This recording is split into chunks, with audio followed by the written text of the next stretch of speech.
There are many ways to find out that your wife is cheating on you. The most popular is an unexpected return home.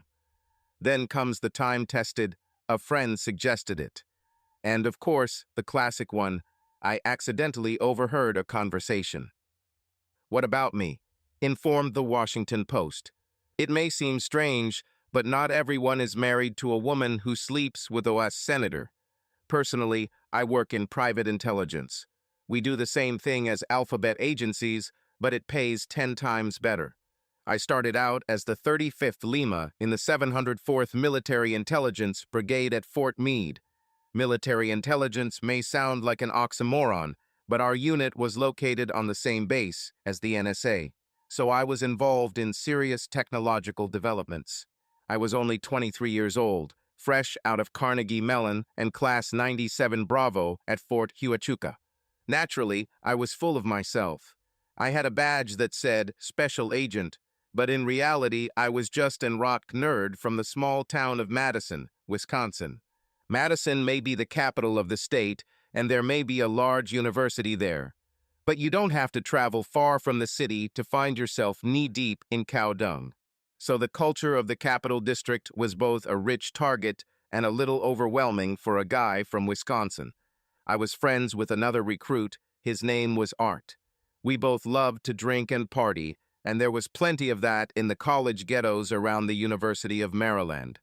However, we preferred the Fells Point area of Baltimore. First, it made it easier to get to our apartments in Glen Burnie, and nothing beats the timeless party atmosphere of Broadway Square. One evening, I was sitting with Art at the Horse You Came In On Saloon. How can you not check out a place that advertises itself as serving drinks since the 18th century? We were both already a little tipsy, but it was nothing compared to what we had planned for that evening. We were sizing up a table full of girls.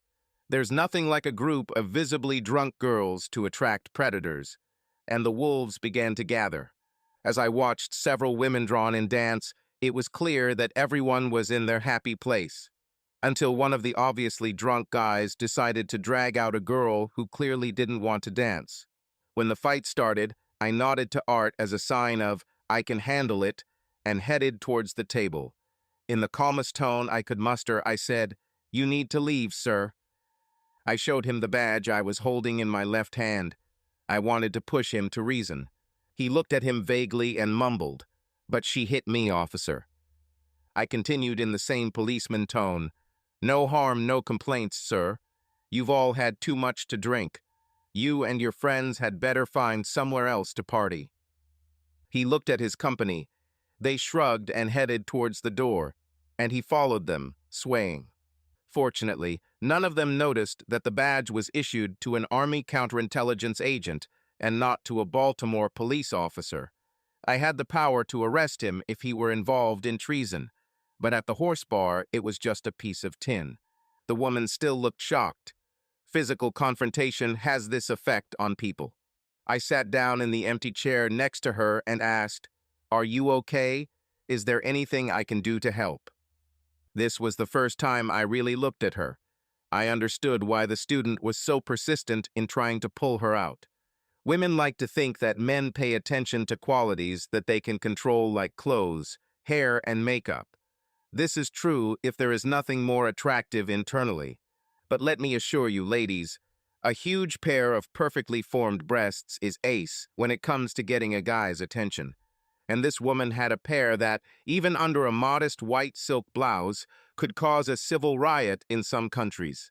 She was sitting so I couldn't see anything below her breasts. But when I looked away, I saw that she really had a beautiful face. She appeared to be of Italian or Greek descent. She had dark brown hair, dark skin, and beautifully defined features with huge, glowing dark eyes. Those eyes were clouded with a mixture of anger and fear. She tried to calm down. I put a sympathetic hand on her forearm and said, "It's okay. I know it must have been scary, but you're among friends. Nothing will happen now." The fact that she didn't pull her hand away was a sign that she was returning to normal. I said, continuing to reassure her, "What's your name?" "My name is Paul." She looked up and for the first time really focused on me. and I was lost. The sparkling blue splash that jumped from her eyes to mine should have lit up the entire bar. She said in a trembling voice, "Janet." I wasn't sure if the trembling was caused by her recent unpleasant experience or by what had just happened between us. I said, "Can I get you something? There's nothing like a little alcohol to calm your nerves. What are you drinking?" She said rather casually, "Gin and tonic," and continued to look me in the eyes. Her concentration was alarming. It was as if she was scanning my soul. I said, "I'll be right back," and walked a little too quickly to the bar. I wanted to leave her just to come to my senses. I returned with her gin and tonic and an English IPA for myself. She drank hers in one gulp impressive. She looked at me and said, "Thank you for intervening, officer.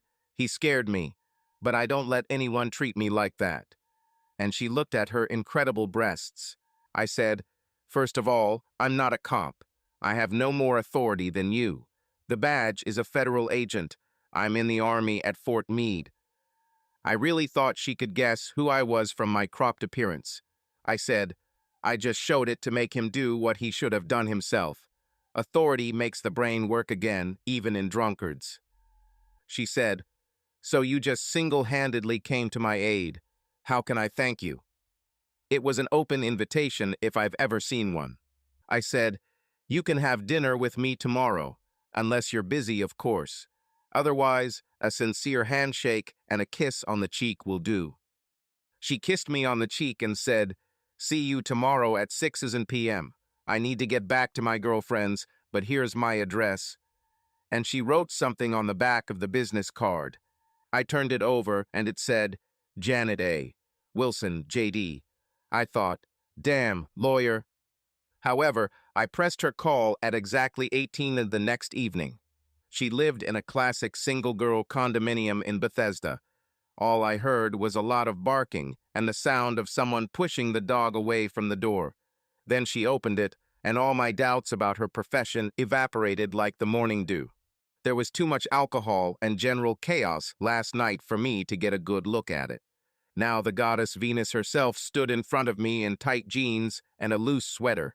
She had incredible curves, long legs, wide hips, slim waist. She was still struggling with what looked like a hairless rat, but I assumed it was a chihuahua. Finally, she bent down and picked it up. She was so engrossed in her animal that she didn't notice the look of confusion on my face.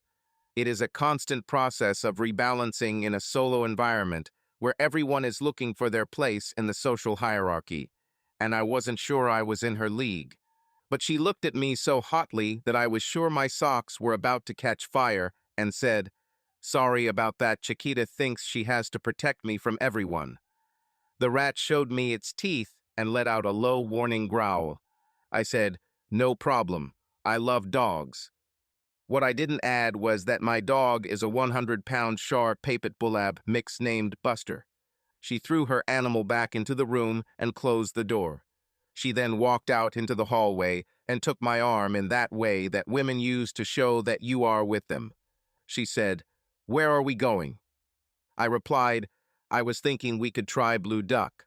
I want to get to know you better, and their outdoor deck is a great, quiet place to do that." It was a beautiful, clear autumn evening in Washington. She looked worried, said, "I heard about this place and really wanted to try it. Rumors say it's very romantic. You don't have anything planned, right?" she said with a flirtatious smile. I joked back, "Only if you have plans." I drove a silver Mercedes SLK.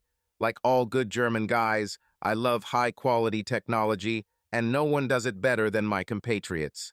Okay, maybe my ancestors settled in Wisconsin in the late 1800s, but as far as the family is concerned, once a German is always a German. She was pleased with it, I hope. She said, "I thought you all were big macho guys driving muscle cars." I replied, "I don't like to advertise it," and turned on the smoothly running transmission. We talked all the way to the restaurant, and then we talked even more. Janet served as an assistant on the Senate Armed Services Committee. She grew up in a wealthy family in Chicago and received a classical education on the Gold Coast at Northwestern University and the University of Chicago Law School. She was 24 years old, like me, and just beginning to settle into the culture of Capitol Hill. The more we talked, the closer we became. She was stunning, but she was much more than just beautiful. She was smart, straightforward, and very funny. I took her home that night and left her at the door. She stood on her tiptoes and gave me a kiss. She said, "I've never felt this way after a first date. I'm not going to sleep with you tonight because I'm not that kind of girl, but if you come back for a second date, I'll rock your world." We went to Blues Alley the next night, and she wasn't kidding. We listened to music and had a couple of drinks. Every time she stood up, every guy in the room looked at her. Hell, I was looking at her too, even though I was with her. Men who date women with large breasts know what I'm talking about. It is not clear why men are so attracted to developed mammary glands, but this is undoubtedly the case. And if your woman has such a pair, you just need to get used to the fact that all the men in the room will stare at her. Anyway, we got back to her house, and she said, "Why don't you come over for a late-night cocktail?" So I came in. I wasn't that stupid. We made love. She looked at me as if she thought she had done something wrong. I asked, "What?" She replied, "Don't you think now that I'm some kind of woman of easy virtue? I've never lost control like that in my life." I laughed and said, "Every man wants his woman to be a lady in the living room and a mistress in the bedroom. How could I not love you?" Oh my God, after 2 dates, I did the unforgivable. I used the forbidden word, love. I knew I could just put my pants on and leave before she called the sheriff to evict me. Instead, she grabbed me by the neck with both hands, looked into my eyes, and said with touching sincerity, "I love you too." And that's how it all began. We dated for 6 months, which was enough time for us to completely get used to each other. I met her parents when they came to the wedding. I could tell that the dress uniforms and medals were responsible for much of their admiration. That's what the form is for. I wasn't going to educate them about fruit salad. Most of these awards are the same crap as everyone else. The Army likes their men to look like heroes when they're dressed for parade. We settled into a small house in Greenbelt. She could take the Green Line to Elephant and Capitol South, and I could ride the Baltimore-Washington Park to FT. It was an idyllic period in our lives. Even the dogs slept together, although I was worried that the 100-pound Buster would accidentally crush the 5-pound Chiquita in his sleep. Janet was rising through the ranks of congressional staff, and I was ending my service with the rank of captain. After I left, I was hired by a private firm in Roslyn. I did the same analytical tasks, but the salary was with 6 zeros, which was a tribute to the amount of money from the war on terror that was swirling around Washington. We maxed out our mortgage and bought a condo on the sea and Intracoastal Waterway in Georgetown. Vienna would have been much cheaper, but we both liked the atmosphere of Georgetown, and we did everything that 34-year-olds do there. Our love life continued to be perfect, and we had a warm, relaxed relationship the entire time we were together. We laughed a lot and spent wonderful, quiet Sundays together, each with his own book and Chopin playing through the home speakers. All in all, it was everything one could expect and want from a marriage. One of the benefits of working in commercial intelligence was that I had a 9-to-5 schedule, as opposed to active duty military service. I did most of my analytics work on a team with young and enthusiastic GWU and Georgetown graduates. These were routine threat assessment tasks I performed for Army counterintelligence. But this was on an attack surface that was more business-oriented than military-oriented. That's why I dressed for work in preppy style and not in BDU and beret. My men were only 8 to 10 years younger than me, but between my time in service and the fact that I was their superior, they tended to treat me like Methuselah. I liked the respect, but I missed the camaraderie I had with my team at the fort. Janet dressed, as always, businesslike. A smart and capable woman like Janet wants to be appreciated for her deeds, not for her appearance. And those breasts and ass she carried around with her were distracting. unless she hid them with low heels, a classic gray pencil skirt, and a silk blouse. Her hours were a little more erratic than mine, since she was involved with the committee. There were long periods when she spent her free time working on projects for constituents and came home long before me. Then there were periods of intense work, especially during budget time, when she could be on the Hill all day and late into the night. Janet was promoted to senior policy advisor in December last year. It was a nice salary increase, but the downside was that she had to spend late nights on the Hill and at committee events. The promotion was unexpected, as one usually has to go through a long apprenticeship before landing one of the real advisory roles. But she was a very smart woman, and frankly, I thought she was much more capable than the guy she was advising. So it was clearly deserved, at least that's what I thought. She was the chief policy advisor to the committee chairman. The chairman himself was from one of those Bible Belt states where, based on who they kept sending to Congress, you began to wonder if any of his constituents had finished the ninth grade before marrying their sister. I met him several times. He looked like the spitting image senator from Hollywood films, with impressive height, piercing eyes, and a determined jaw. He was between 50 and 60 years old, handsome, and had the appearance of a leader. But in reality, it was as slippery as slime on a doorknob. He never served, and his thick wavy hair was a wig. However, he mastered the role of Foghorn Jay, Leghorn to perfection. He told the flock what they wanted to hear, no matter how illogical there was a message.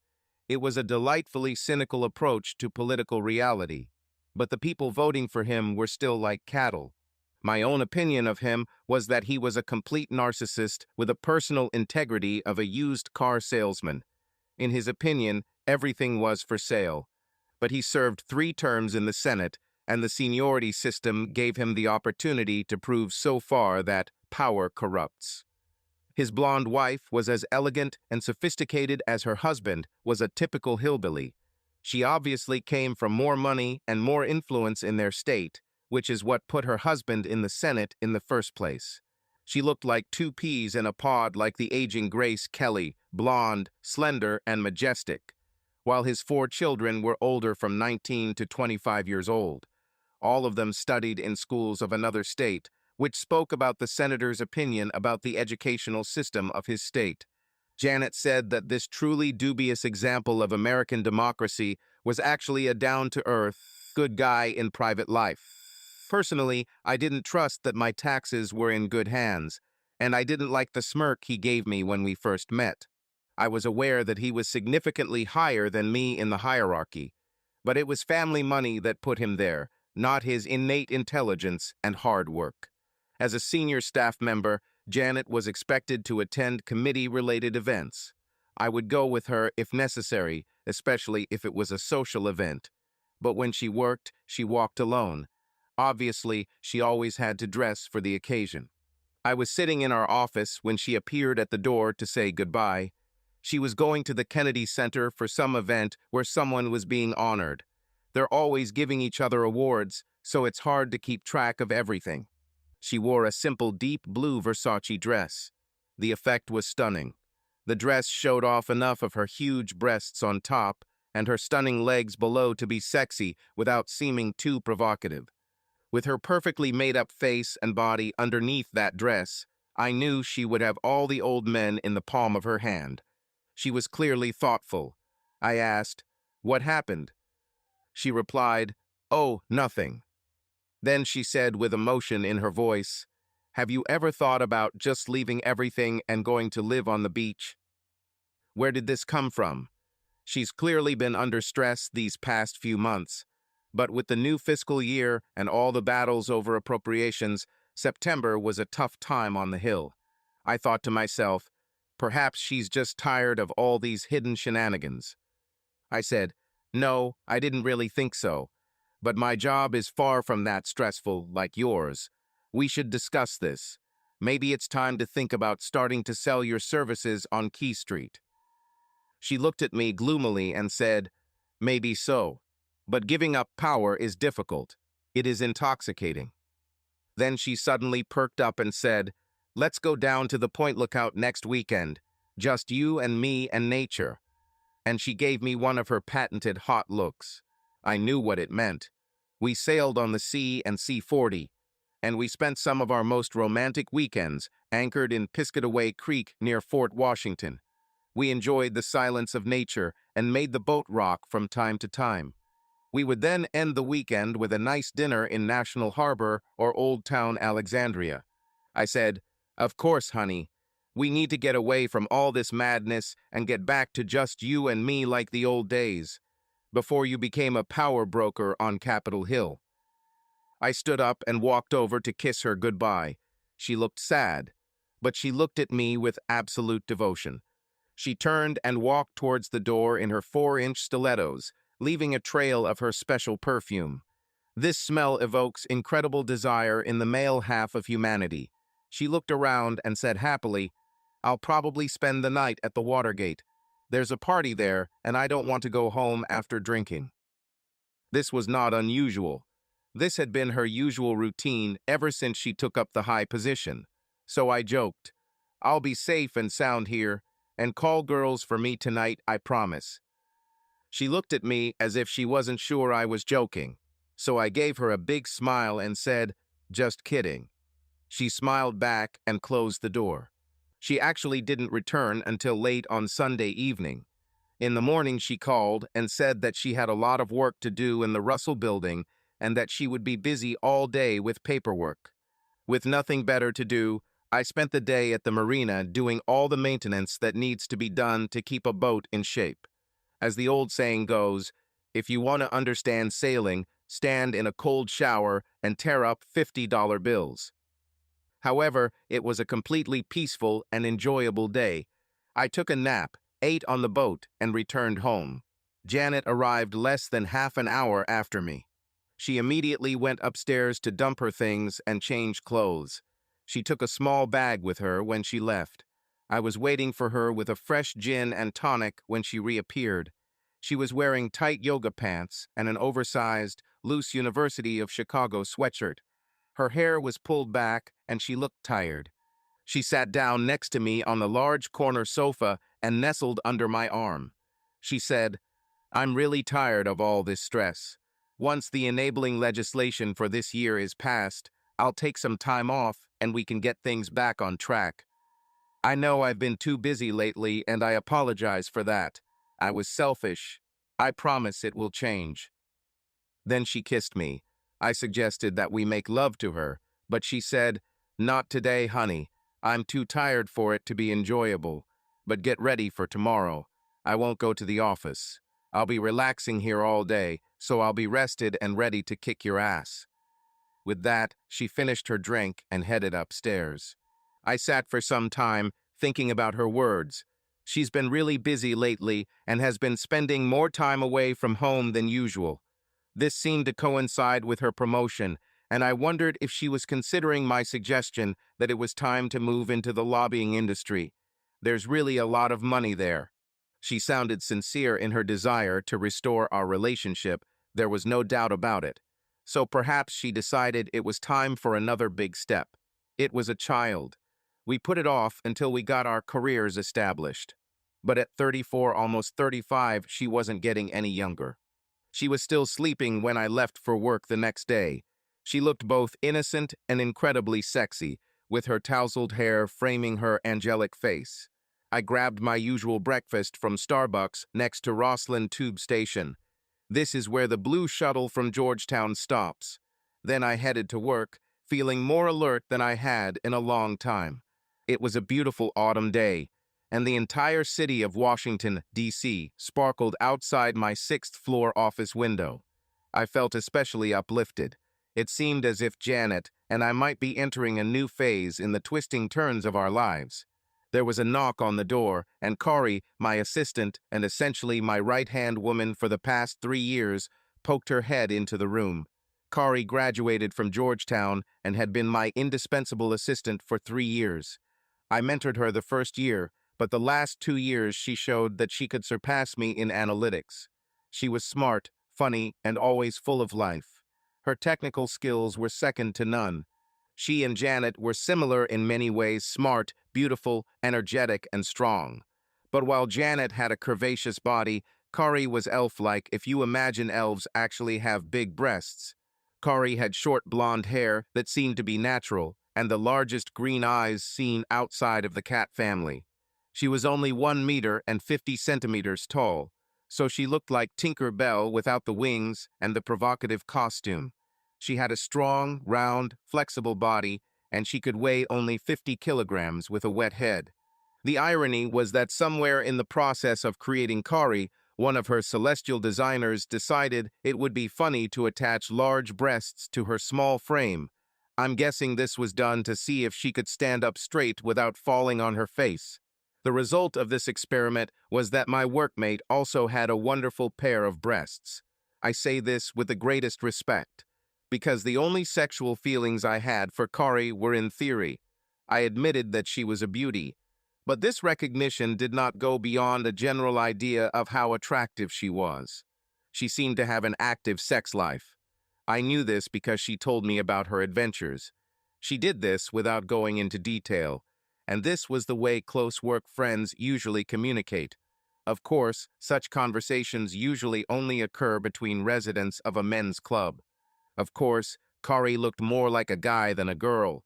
She played 4 years of field hockey for Georgetown and grew up with 3 brothers. Any woman who could burp the alphabet was okay for us guys. She was her usual dazzlingly energetic self, although I knew she had spent the weekend with some guy in Manhattan.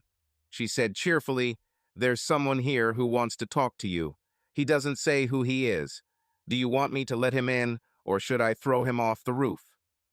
I smiled at her and replied, "Let this mysterious stranger come in, but be ready to intervene if I need your help. She is 1 meter 50, and I am closer to 190 centimeters and weigh about 100 kilograms. She got the joke. My visitor was a small man with a rat's face and a hoodie. I was about to say, "I'm not interested in buying illegal substances," when he pulled out his ID and said, "I'm Arnie Gold from the Washington Post, and I need a minute of your time." It was interesting. I leaned back in my chair, trying not to look too curious, and said, "How can I help, Arnie?" He said, "You know," and showed me a photo of Senator Cornpone on his phone. I was puzzled, said, "Yes, of course. My wife, Janet Schmidt, is one of his senior staff, and I have met with him several times." He said, "I wouldn't like to ask you that question." He clearly really wanted to ask me that question. "But we are investigating a senator, and your wife has been mentioned several times in the investigation." I said, "What do you mean?" He said, "Let me ask this straight. To your knowledge, your wife is having an affair with a senator?" I stood up slowly, leaned forward with his hands spread wide on the table. Veins stood out on my neck. I must have looked like I was about to jump over the table and attack him. My posture was aggressive, but my voice was relatively calm. I said, "Do you think you have the right to come in here and ask me such a question?" He squirmed in his chair, but with the same calmness in his voice, he said, "I have observed them in various situations, and, given their behavior and some of the things that the senator's staff have told me, I believe that there is a sexual relationship between them." It hit me like a bolt from the blue. Is Janet unfaithful? The beautiful, smart, and collected woman who was my soul is cheating on me. I never allowed such a thought. We have always had a warm and comfortable relationship. There was never a time when she acted distant or unhappy with me. She never refused me anything. Plus, the sex was always great. I expected to die in her arms. However, this rodent from the Post is telling me the exact opposite story. I said, "How am I supposed to know what she's doing with that slimy piece of shit? She's with him because she works for him. And honestly, why is it any of your business? What makes you think you can just walk in here and ruin my life?" He looked a little offended and said, "The senator is one of the leading conservative voices for family values, and the public has a right to know whether he is, in fact, a hypocrite. This is a story that needs to be told, and if it's true, it will make a lot of headlines. I'm just trying to get to the bottom of it. So that's who he is. This little ferret saw himself as the embodiment of the Woodward and Bernstein of the new era. I was sure he had already made room on his mantelpiece for his Pulitzer. I said coldly, "I will not insult your accusation with any comment. My wife is a loving and faithful woman who would never betray my trust. The senator may be morally bankrupt, but my wife is not, and I do not appreciate your insinuations. Please, go away." He looked like he was about to say something else, but instead he stood up and extended his hand. I shook it, and he said, "Here's my business card, in case you change your mind." I walked him to my office door. He opened it and let him out. Then I closed the door, returned to my desk, and sat down. Waves of anxiety washed over me. Suddenly, the day didn't seem so bright anymore. Then a blonde head of hair and a pair of mischievous eyes peeked into the door. She said in her usual playful tone, "What did that creepy guy want?" I thought for a minute. My heart told me that I needed a friend, and my mind was telling me that I needed someone's help and advice. I couldn't handle this alone and stay sane. So I crossed my fingers and said to myself, "It's all or nothing." I looked at her and said, with a little too much seriousness, "He's from the Washington Post." Kari looked at me with that expression her generation often wears when you mention that old lady from 15th Street. Her internet-connected generation thinks the Post has news carved into stone tablets. I said, "He wanted to tell me something personal, and I think I need to talk to someone."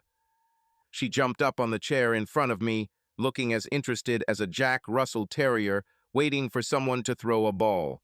Her beautiful round face with huge green eyes expressed concern. She asked, "What did he say?" I started with a preface. "Kari, we've been working together for almost 4 years. During that time, I've come to consider you one of my best friends. I don't have many friends or even people I trust, but you're one of them. So I will rely on you to keep this a secret forever. If you can't promise me that, then we need to forget I even brought it up." Her bright green eyes clouded over with resentment, and she began to cry. "Women," she said, "you can always trust me. You were my mentor, my friend, and the only man I could rely on in my life. I will never betray your trust." I thought, yes, really, where have I heard this before? But what I really said was, this guy was a reporter. He was investigating the senator that Janet works for, and from his investigation, he concluded that she was involved in an affair with him. He wanted me to confirm this, which of course I didn't. But if something really happens between them, I will be the center of attention on all the news channels around the clock. I think you understand how humiliating it would be for me personally, and also completely destroy our marriage. I just can't accept that kind of infidelity, and if Janet is really involved in something like that, she's not the woman I married." Kari looked shocked. Something else also appeared in her eyes, but I could not understand what it was. Her usually joyful face changed. It went from a beautiful fresh light that made her look like she was 16 years old to a much more focused and grounded person. At that moment, I realized why she was such an effective analyst. Her mind was like a steel trap. She said with concern in her voice, "How can I help?" I replied, "I'll have to figure out what's going on, and I'll need your usual technical help getting everything set up." And I added with a grimace, "I might need a shoulder to cry on, depending on what I find out. Also, I'll need a partner in crime if things turn out to be as bad as Gold says, because I'm not the kind of person who can live in peace until he closes all his accounts." She looked at me with an unwavering gleam in her eyes and said with conviction, "You can count on me, boss." Kari is 10 years younger than me, and she always seemed more like a little sister to me than a real colleague. But I felt the intensity in that graceful body combined with her excellent mind. And I realized for the first time that she was not at all naive. I knew she treated men like snacks. I always thought it was because she leads the carefree life of a single girl, and sometimes I worried about her. Now I realized that the woman sitting in front of me was not afraid of any man or any situation because she was always in power. She was a very tough girl. I arrived home at the usual time. Janet was my one true love and my best friend and companion throughout my adult life. She contributed as much to who I am as my parents did, so I didn't have to pretend to feel comfortable camaraderie. She ran into town and bought empanadas and deep-fried food from a van with tapasami and had dinner laid out on our back patio when I walked in.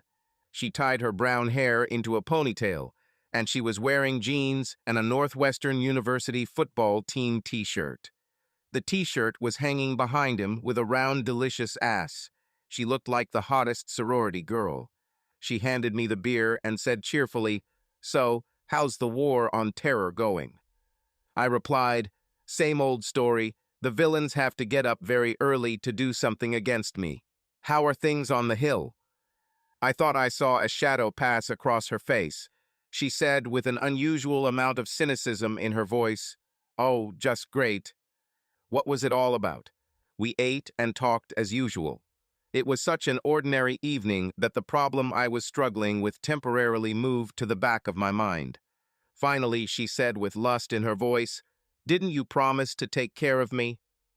Oh, yes, right, certainly. I was tormented by the thought that this might be my last opportunity to make love to her. But for now, she was innocent until proven guilty, and she was still the sexiest woman I've ever known. We lay on the floor in the afterglow. Finally, she opened one eye and said, "What did you just do to me? Are you trying to make me your love slave?" I had the thought that slavery was the least I would do to her if I found her in the senator's bed. But instead I said, "This happens when two people are as aligned as we are. We love each other, and this is the result." She looked at me with piercing sincerity and said, "I know I love you with all my heart." We got ready and started our new morning routine. She took a shower, and at that time I installed spyware on her phone and both laptops, personal and work. Thank God she brought home a worker to work remotely, otherwise the task would have been much more difficult. A remote access virus gives complete control over the computer on which it is installed. I was particularly interested in camera and audio access. It allowed me to see her life from the other side of the mirror. Typically, social engineering is used to install such a virus. But since I had physical access to both of Janet's computers, it took me less than 10 minutes. I spent most of my time cracking her passwords. Her devices were protected with passwords. But my password cracking program, John Ripper, easily coped with this task due to their simplicity. I hid both viruses in unobtrusive processes so that they would load before antivirus programs. Janet was drying her hair in the bathroom while I completed my reading of her life. Was it mean to the love of my life? Absolutely. Would I do it again? Certainly. I needed answers before it blew my mind. The next day, I was finishing up setting up a malware connection on her laptops in her office. I wanted her devices nearby to make sure everything was okay. Penetrating systems is no longer considered a great technological achievement. It was different before. But now this is what 16-year-old boys do to keep an eye on their girls. Tools, knowledge, and step-by-step instructions are easy to find on the internet. I installed a data interception app on her phone. In essence, it was a telephone wiretapping, and I listened to her every call. I connected the bug to a recorder in the cloud. I also connected the GPS function to the tracking app, which showed Janet's movement history. The viruses on her two computers were backdoors. They gave me complete control over the laptop's functions when I accessed them from my device. They were also configured to record and remotely download everything that happened in the field of view of the camera and the hearing of the microphones. This satisfied me, and I decided that what will be, will be. So I went to work. It was another beautiful day in our area, but the mood was far from cheerful. I knew I loved Janet with all my heart, and I believed that she felt the same way about me. There was nothing in her behavior that pointed to another man in her life, and there were no mysterious disturbances in the force, in the rhythms of our marriage. Janet knew how to treat people. The revered senator was her main goal, since he was the one who could do a lot for her. So maybe that was what Gold noticed. But one way or another, I knew that by the end of the week I would have the answers. Kari was sunny as always. She was wearing a tight black t-shirt that stretched over her disproportionately large breasts, and she wore her usual studded leather jeans with 4-inch heels. We had a very relaxed dress code, and Kari was never shy about showing off her curvaceous body or her fiery sexuality. I said, "I think I'll let the rats run around for a couple of days, and then on Saturday we'll look at what we've got." She replied, "I connected 3 bugs to an LTE connection on the dark server you asked me to set up. There's a terabyte of memory there before we have to change anything. That should be enough for a week of audio and video. How are you feeling?" I replied, "There is no reason to worry. There is no evidence of her cheating, and I still believe in her."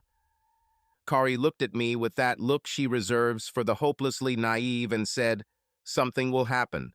I'm a woman, and I know how it works. We are faithful because we choose it.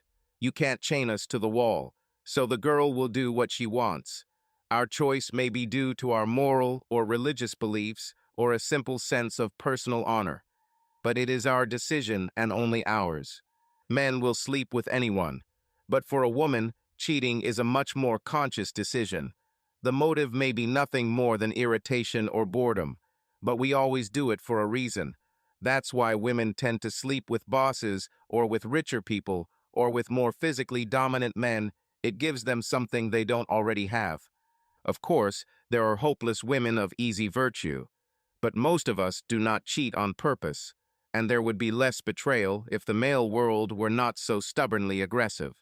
There are men who are just as decent and honest as you, but there are also a lot of guys who have no conscience or empathy at all. They are attracted by the hunt, the feeling of euphoria from the next conquest. And for a woman, you are just a trophy to be won.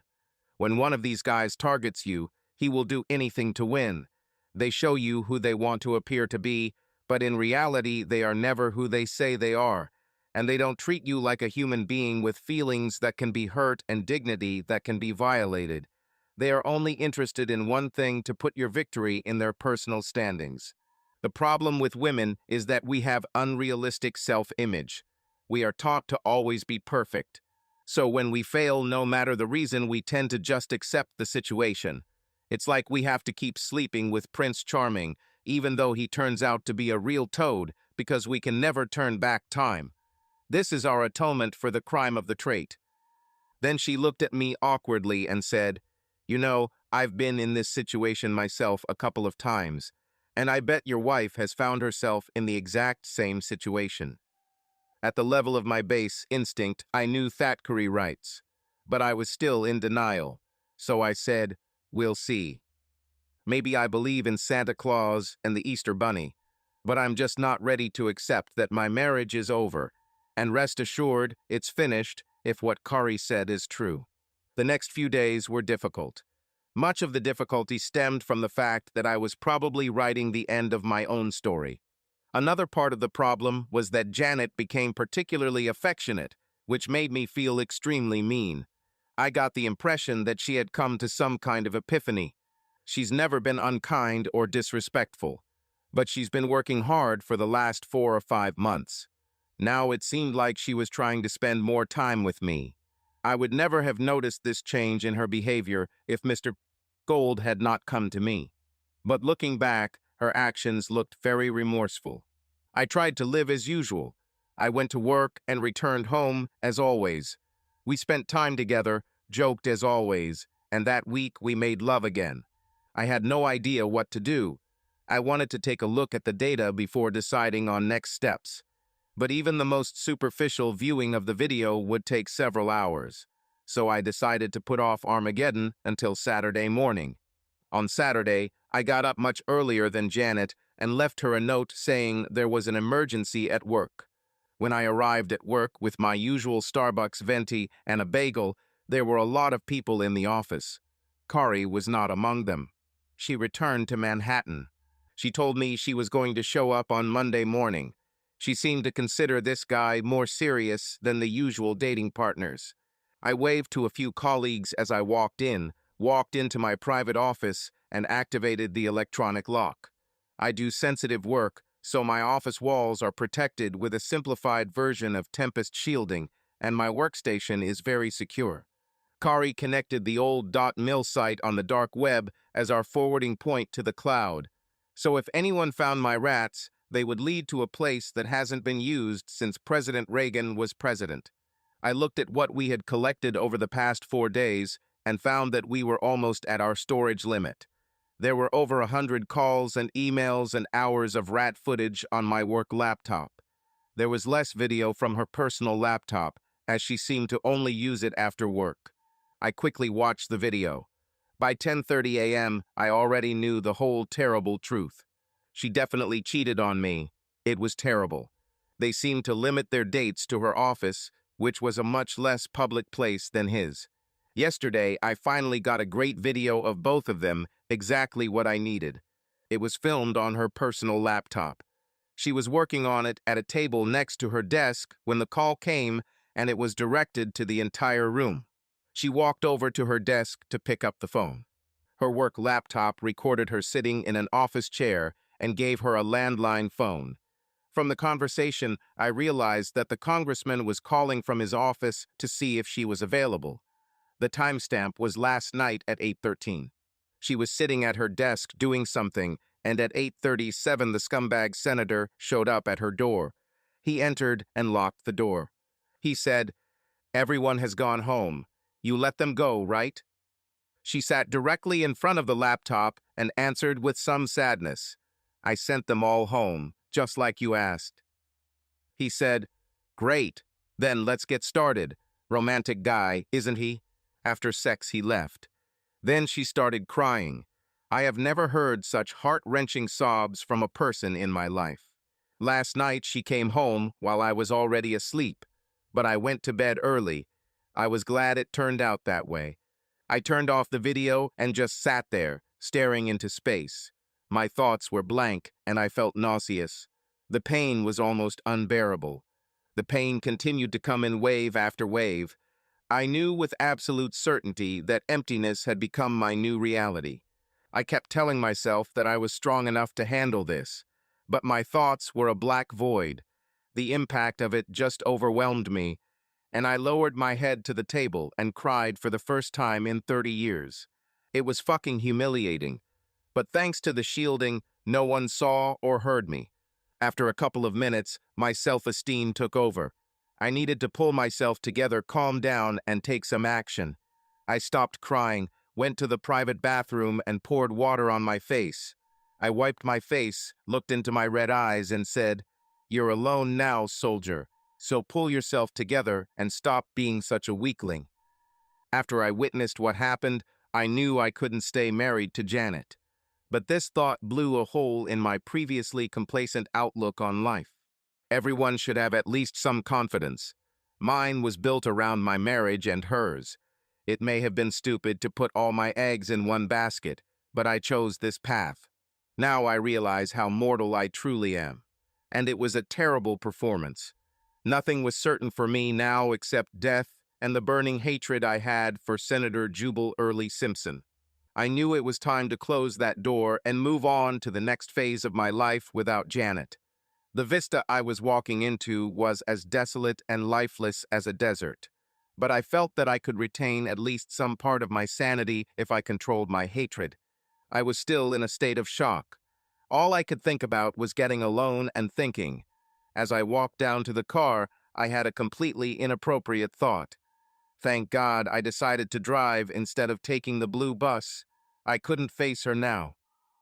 I didn't want anyone to find me, so I drove the Range Rover to Fort McNair. I have access to this base as a reserve officer. I parked the Rover in the back parking lot of the NDU on V Street. I locked it and walked the 200 yards to the James Creek Marina. I cast off and sailed down a short section of otherness and out into the Potomac. I kept the boat running on the diesel engine the entire way down the river to Belmont Bay. As soon as the sun set, I dropped the anchor's bow and stern. Ride down Potomac was partly therapeutic. It was another beautiful fall day, and I tried to focus on the things I still had. I had a job that I loved, and I had some good friends, especially Kari. If I ever needed her support, it's now. But I had too much pride to interrupt her weekend. I had just turned 35 and was in decent shape. I will find another woman and rebuild my life, no matter how scary it may sound. But first I had a debt to settle. The thought of the scorched earth I was about to bring into Senator Simpson's life almost restored my wholeness. My phone started ringing around 3:30 p.m. I formed a plan and absolutely did not want to talk. She kept calling after that, so I turned off the call. I had a lot of alcohol on the boat, but I'm not the type of person who drinks to escape problems. So I sat in the cockpit in the dark, drinking Ewingling and listening to the birds and insects in Kwan Bay. Then the phone lit up again. I was about to turn it off, but I saw that it was Kari calling, not Janet. I picked up the phone and said, "Hey, baby." Voice Kari sounded angry. "Where the hell are you? Have I been looking for you everywhere?" I answered, trying to sound cheerful. "Hello to you too. How's New York?" Kari said, "Fuck New York." As soon as Janet called me, I realized that the ball had risen here, and I returned 3 hours ago. I went to every place I could think of, looking for you. You need a friend. A wave of gratitude washed over me. Of course I need someone, and Kari was my best friend. Now that my ex-best friend has disqualified himself. I said, "Are you going to tell Janet where I am?" She replied, "Of course not, unless you want it." I thought for a second. I formed a plan all the way down the river, and it depended on not having any of the adulterers realize that I knew. But I couldn't confront Janet without giving away my position. So I said, "You can call Janet and tell her that you just found out that I went on some top secret mission overseas and I can't talk right now. Make something up, make it believable. Tell her I'll try to get in touch when I can and that I love her. This should calm her down." Kari said with disbelief in her voice, "I'm guessing from the way you're acting that you found out she cheated with that bastard, and you still love her." I said, "Oh, I love her, that's for sure. I just don't ever want to be in the same room with her again. Now I'm trying to mend the remains of my broken heart, but many pieces are missing." Kari said, "Where the hell are you? I come to you." I replied, "I'm on a boat. I'm staying at Belmont Bay near Woodbridge, but don't come." She said, "I'll be there in an hour," and ended the call before I could add anything. Exactly an hour later, she called me from the pier of the Belmont Marina. She stood under the halogen lights of the dock, wearing her usual skinny jeans, although she was wearing boat shoes instead of heels. She was wearing a chambray work shirt that hung below her bubble butt and was carrying a small suitcase. She climbed aboard and disappeared down the gangway. I opened a couple of cold Ewinglings. She came out and came to me and kissed my forehead. She stepped back and held me at arm's length with her huge, bright emerald eyes, studying my face intently. The fact that she was standing and I was sitting, and she was looking straight into my eyes only emphasized how small she was. She said with concern, "I know it hurts. Do you want to talk about it?" I replied, "Not really, not right now. I'm still trying to process what I saw. And I will never be able to get over this. It hurts too much, and I don't want to lose control in front of you. But what I really want to talk about is revenge. Can you have a beer with me, and you can help me make a plan to destroy them both? Are you ready for this?" She assumed a military pose in all her magnificent glory and gave me a British salute where she got it from, I don't know, and said, "Yes, Captain." So we spent most of the night drinking beer and plotting revenge. Her presence was like a pharmacy full of antidepressants. She was the embodiment of what distinguishes women from men: caring, soothing support, ideal tenderness. She also had a truly twisted and devious mind. It was Kari who remembered that my wife's work laptop might still be connected to their office network. Janet never turned anything off. And if she was still online, we could access everything that was on the senator's server through a virus. Given the state in which Janet left last night, good security probably wasn't a priority. I went into the cabin, activated the virus, and as expected, the respected senator's life was an open book. so I downloaded all his personal files onto a portable hard drive. There was so much information in the download that it took the best part of 2 hours on an LTE connection, but I still couldn't sleep. This information will give me a lot to think about tomorrow. Once the download was complete, I erased the viruses. I didn't want my NSA colleagues to discover how classified information we'd collected had been leaked. I told Kari to come out on deck so she would have an alibi. She looked at me as if I had gone crazy and said with some heat, "Where you go, I go." Looks like she was inspired by Braveheart. It was now about 3 o'clock in the morning, and I could see that even my beautiful little battery was starting to run low. So I said, "Let's go to sleep. There is a cockpit in the bow where you can lie down. Just close the curtain. I'll sleep here in the cabin on the sofa." She said, "No way, mate. You're too long for this sofa. Let's just lie there together. I promise to respect your honor." This was accompanied by a sly smile.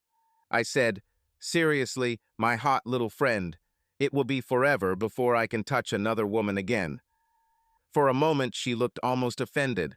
Then she perked up and said, "Of course you are a big fool. I understand how difficult this is for you. I know you loved her, and I know it must tear your heart apart. I am here as your friend, and I want to comfort you. Just realize that you are not alone." I slept in sweatpants and a t-shirt. She wore a long t-shirt, and I assumed she had panties underneath. I was lying on my back. She lay down on her side, turning away from me. She is a paradox, but wonderful. We fell asleep, and surprisingly, I slept for several hours without difficulty. She did make a difference. I woke up to the sun shining through the prisms of the deck. It is a myth that love lasts forever. Love lasts only as long as the conditions that formed and nurtured it exist. One of the fundamental conditions for maintaining love is unconditional trust, and confidence in sexual exclusivity is the cornerstone of this trust. The human need to pass on one's DNA is atavistic. The woman knows who the mother is, but by the nature of their role, men cannot have such confidence, so they must believe their wife's promise to have sex with them and them only. This is the essence of the forsaking all others part of the vows. A guy can overcome a hot, one-time mistake. But the idea of your wife sleeping with another man on demand, perhaps for months at a time, simply violates every aspect of the marriage covenant. Such behavior might even be understandable, but it is simply unforgivable. And as a result, my love for Janet disappeared, as if she had flipped a switch. I will regret her loss until the day I die. But I was no longer involved with her. The only problem was how to dissolve the marriage in a way that would cause maximum pain to the Senator Dushabegu. I sat in the cockpit and looked out over the Swamsako Kwana when Kari went out on deck. It was another wonderful day. I served her coffee in a heavy ceramic mug. She has a thick head of blonde hair, which she wears short. She's cuter than a basket full of kittens. That is until you really look at it. Then you see the absolute perfection of her features, the incredible size and depth of her green cat eyes. Her eyes are like those of a hentai schoolgirl, huge and seemingly innocent. But if she lets you look into them, I mean for real view in them, you will see flashes of deep feminine wisdom. I don't know how she became so wise at such a young age. I said, "Good morning, my dear little partner in crime. I hope you slept well." She smiled seductively. Kari's face is round and has apple cheeks. She looks like the archetypal head cheerleader, blonde with pale skin and two deep dimples next to a wide, sensual mouth. The dimples appear every time she smiles and only add to her American dream girl look. Janet, on the other hand, has a gorgeous, exotic, dark Mediterranean beauty with the high cheekbones of a classic beauty, and Janet probably never looked naive in her life. Kari said, "I had the most amazing dream just before I woke up. Do we need to talk about this?" I replied, "Maybe later. First, I want to talk about something much more pleasant, namely, about the war to the last knife with the great Senator Simpson. I need your thoughts on this." She said, "Can I see what triggered the crisis, or is it too hard for you to share?" I think I can give you better advice if I have some insight into the situation.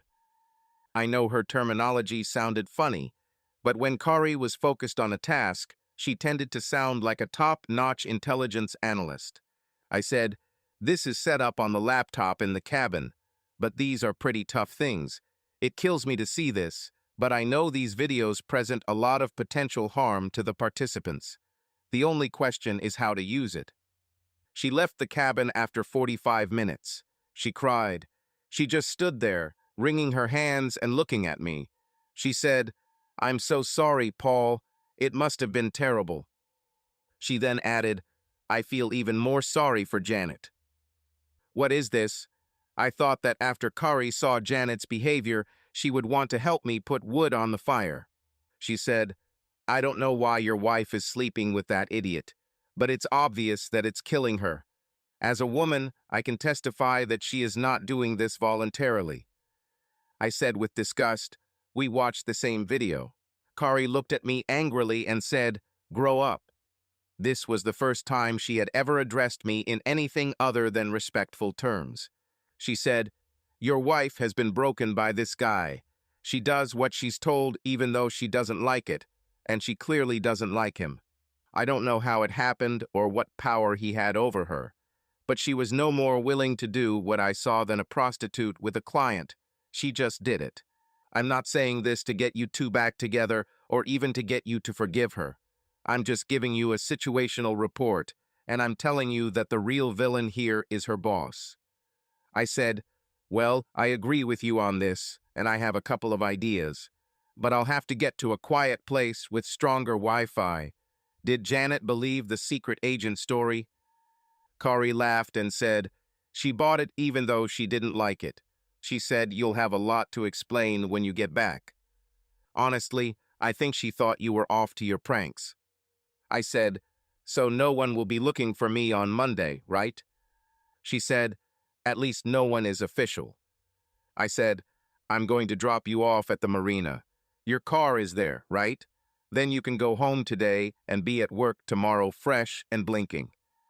She looked like she was about to object. I said sensibly, "Kari, you have to do this.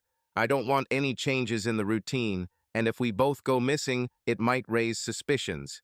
Plus, I want you out of the blast zone." She said, "I'll do it, but only because what you're saying makes sense. On the other hand, if you need me, you better call me. Otherwise, I'll find you and do terrible things to you." I dropped her off at the marina pier. She stood there, watching me swim back into the bay. She then turned and walked to her car. The last thing I saw was the sparkling hair on her head. I had a lot of time to think on my way back up the river. I could squeeze the old lady about 10 knots on diesel, so with the throttles wide open, the trip back to James Creek Marina only took about 3.5 hours. After I docked the boat properly, I crossed V Street and walked to my car. There was no one around. Of course, it was Sunday morning, so there shouldn't have been anyone there. I took South Capitol through Anacostia to 295, from there to the Beltway, across the Potomac, and on Highway 1 through Alexandria to the Hilton Alexandria Old Town where I checked in. I lived on the boat in the same clothes for almost 2 days, so my first stop was the Banana Republic clothing store on King Street, and the next stop was toiletries. After I showered, shaved, and changed into my new preppy clothes, I felt almost normal. Then I sat down at my laptop to, as my dad used to say, get to work. Revenge is a cleansing feeling. It gives you focus and direction. I no longer thought about how much pain I was in. My mind was focused on coming up with ever more ingenious ways to make the object of my hatred unhappy. I knew that, at a minimum, the video evidence would be difficult to explain to his fundamentalist constituents, as well as to his wife. But just putting it online or giving it to Gold wouldn't be personal enough. I needed to have some fun. I realized that my desire to face this guy was childish. But that bastard violated my wife and ruined my life, and I wanted him to experience the same feeling of hopelessness and emptiness that was now my new reality. So I was forced to look him in the eye as I explained his predicament. I wanted to see his horror when the trap slammed shut. I wanted to see him at that moment when he realized that there was no way out, and to watch how he would struggle with this realization. But to maximize his pain, I needed to find out everything I could about his miserable life. I'm not as good as Kari when it comes to electronic gadgets. She grew up in that era. But I have proof that I am better than anyone else at analytical work. So I opened the personal files that we downloaded from his server. I hoped that a day spent with the senator's most intimate secrets would be educational. His server automatically backed up its clients. So while this fool religiously erased material on his computer, his office hard drive had a backup of all his personal interactions. Here's what we downloaded. And since the good senator couldn't even spell the word encryption, let alone use it, all of his criminal activity was there, readable in plain text. It didn't take long to realize that he was running a classic pay and play scheme worthy of Detroit City Hall. Only an overconfident, overly spoiled scumbag with no acceptance of responsibility would store evidence of actions so blatantly corrupt on a computer. But the good senator seemed to think he could do whatever he wanted without consequences. I suppose if you were sitting in the exclusive atmosphere of the Senate, you might see it this way. But it was pride, pure and simple. And as a result, the senator soon learns that you always have to pay for your actions.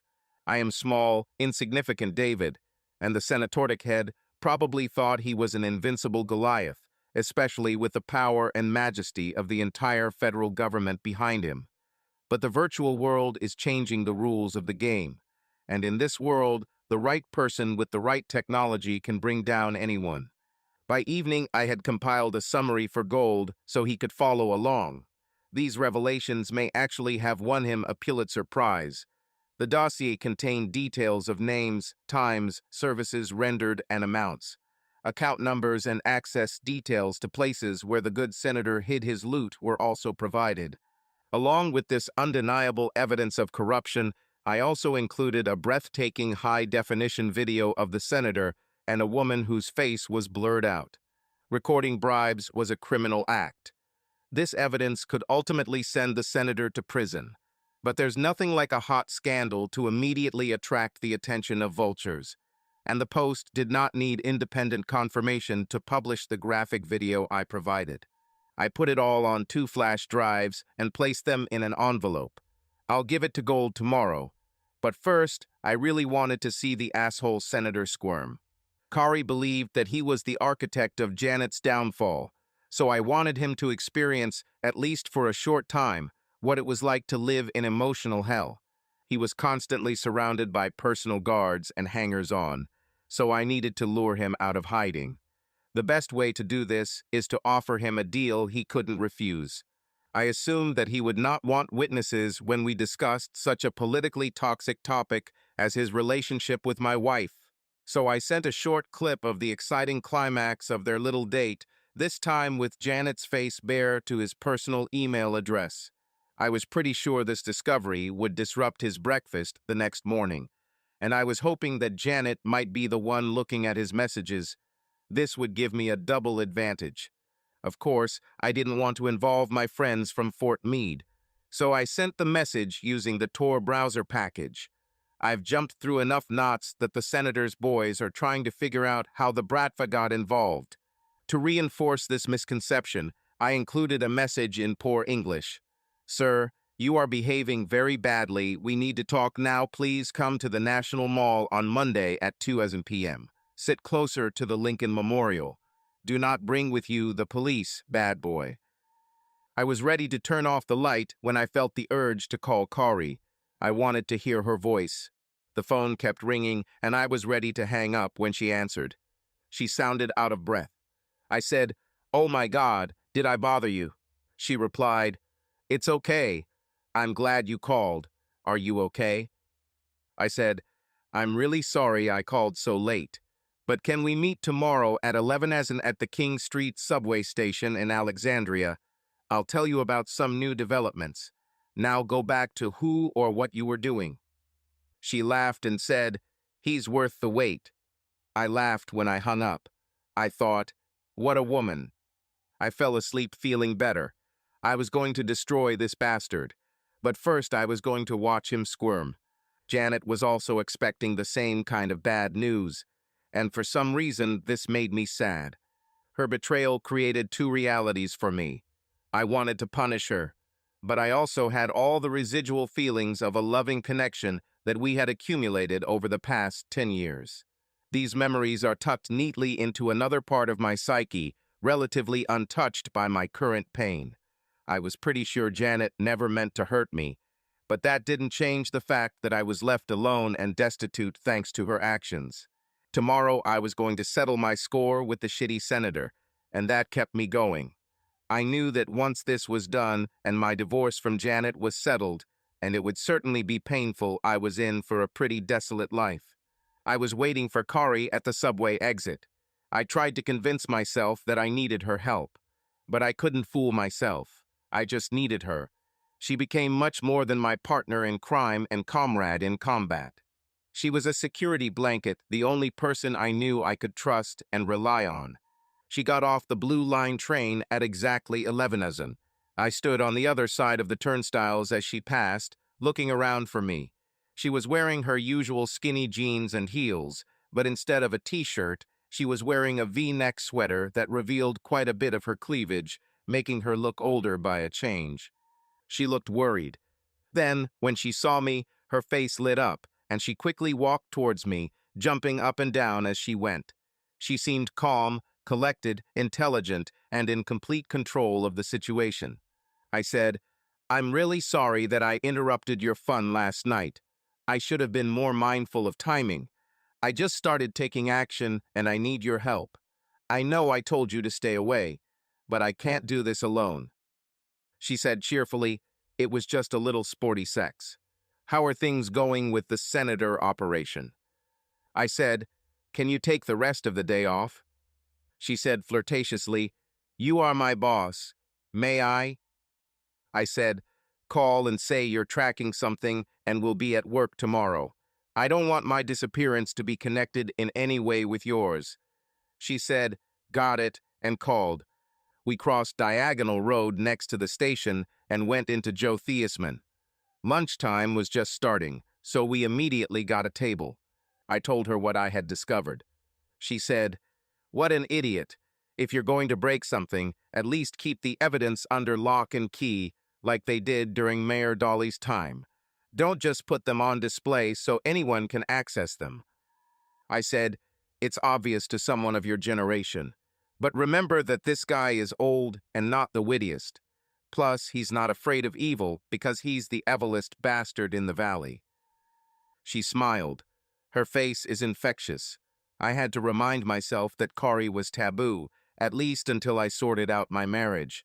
It wasn't because of her smoking hot body or that face. She was just a complete package of tough, smart femininity. She made me feel confident. She said, "What do you want from me?" I said, "This guy is meeting me at the reflecting pool, only he doesn't know who he will meet. I just want to look him in the eye when I tell him everything that's going to happen to him. But I need someone to watch my back while I do it. I have no idea what he plans to do with what I sent him, but he can bring friends, and that's why I need someone to watch my back and warn me if there's trouble."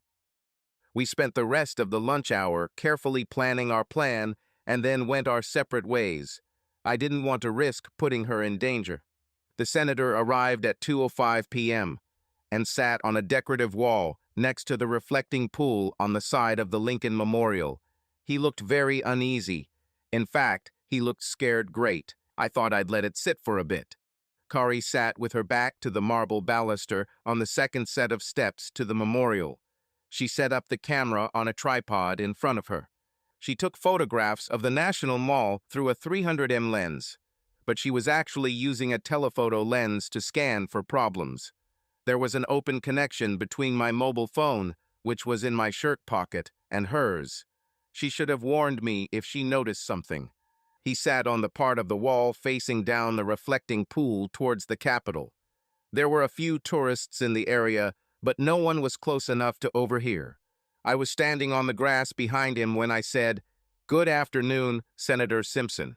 May I join you?" He turned around as if he was in the desert, and had just heard the rustling of a snake behind him. I stood there, trying to look neutral, not angry, not happy. I deliberately positioned myself so that he would have to hold an awkward position in order to look at me. This was planned. I could see that he recognized me, but could not remember who I was. I just stared at him for another minute. Finally, I could see recognition light up in his eyes. He said, "You're Janet Schmidt's husband." I walked around the edge of the wall and sat down next to him. I said, "Bingo, the one." I could see the fear in his eyes. He was afraid that I was going to physically hurt him. Well, I didn't mean to.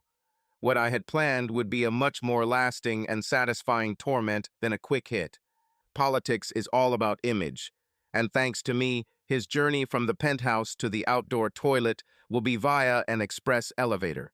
I said, "Yes, I really am Janet's husband, and I'd like to tell you about the situation you're in. I have a lot more graphic material than the clip I sent you. It's clearly you, so you can't deny it, and it's not something you want to see on YouTube." He said angrily, "How did you get these shots?" I replied, "It's none of your business. You care what I'm going to do with them." He looked at me appraisingly and said, "How much?" The guy was a really nasty piece of shit.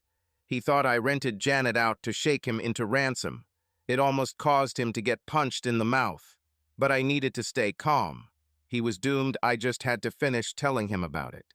I said, "Here's what's going to happen. First, I'm going to give it all to the Post guy who's investigating you for his story about moral depravity in the Senate. Then he's going to publish it. And at the same time, I will create a website called Senators Are Out of Control.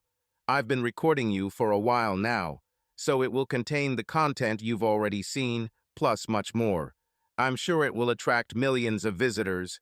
Maybe this will go viral, and I'll make a ton of money." He looked horrified.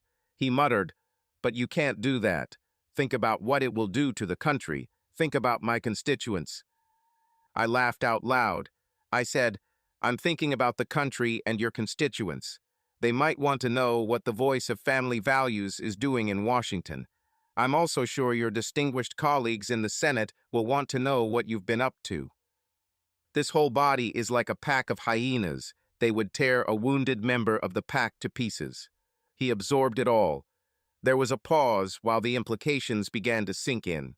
Then he buried his face in his hands and began to sob. It was an amazing surprise. He was an even bigger coward than I thought. But watching his public collapse was satisfying. It mirrored the personal collapse I experienced when I learned of my own situation. I said mockingly, "Cheer up, you pathetic coward.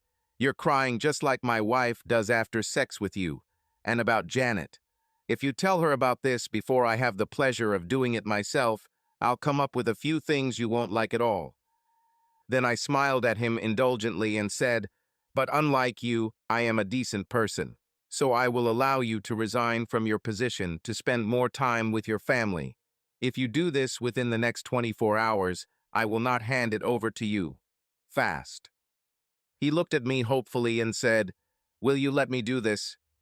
It would have saved a lot of his reputation at home if he had retired in good standing rather than as the exposed scoundrel he truly was.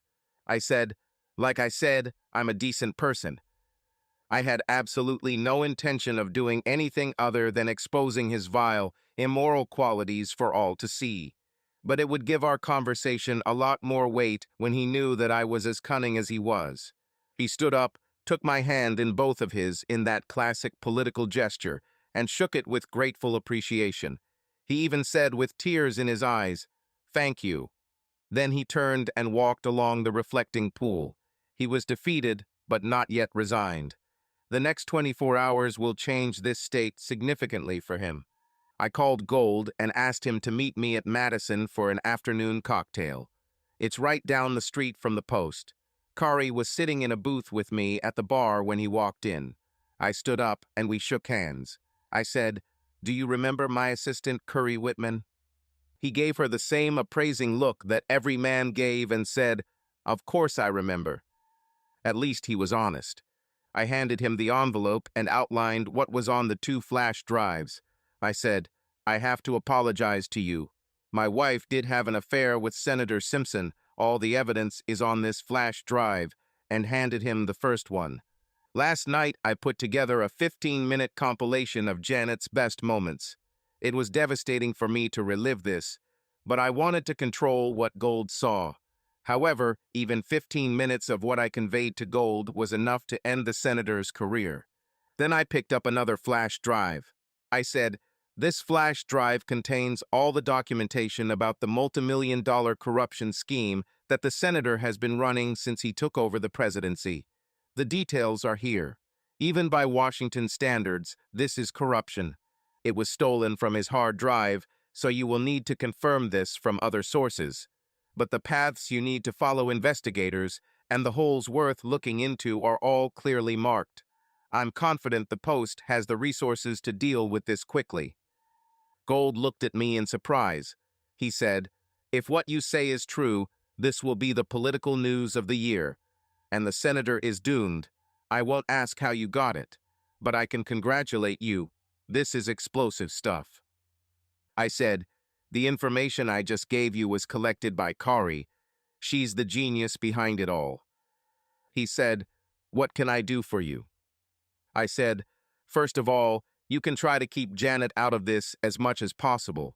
She's a victim, and I want to protect her." Gold said, "Even though she deceived you?" I responded, "I want to be fair. She ripped my heart out of my chest. But this is personal.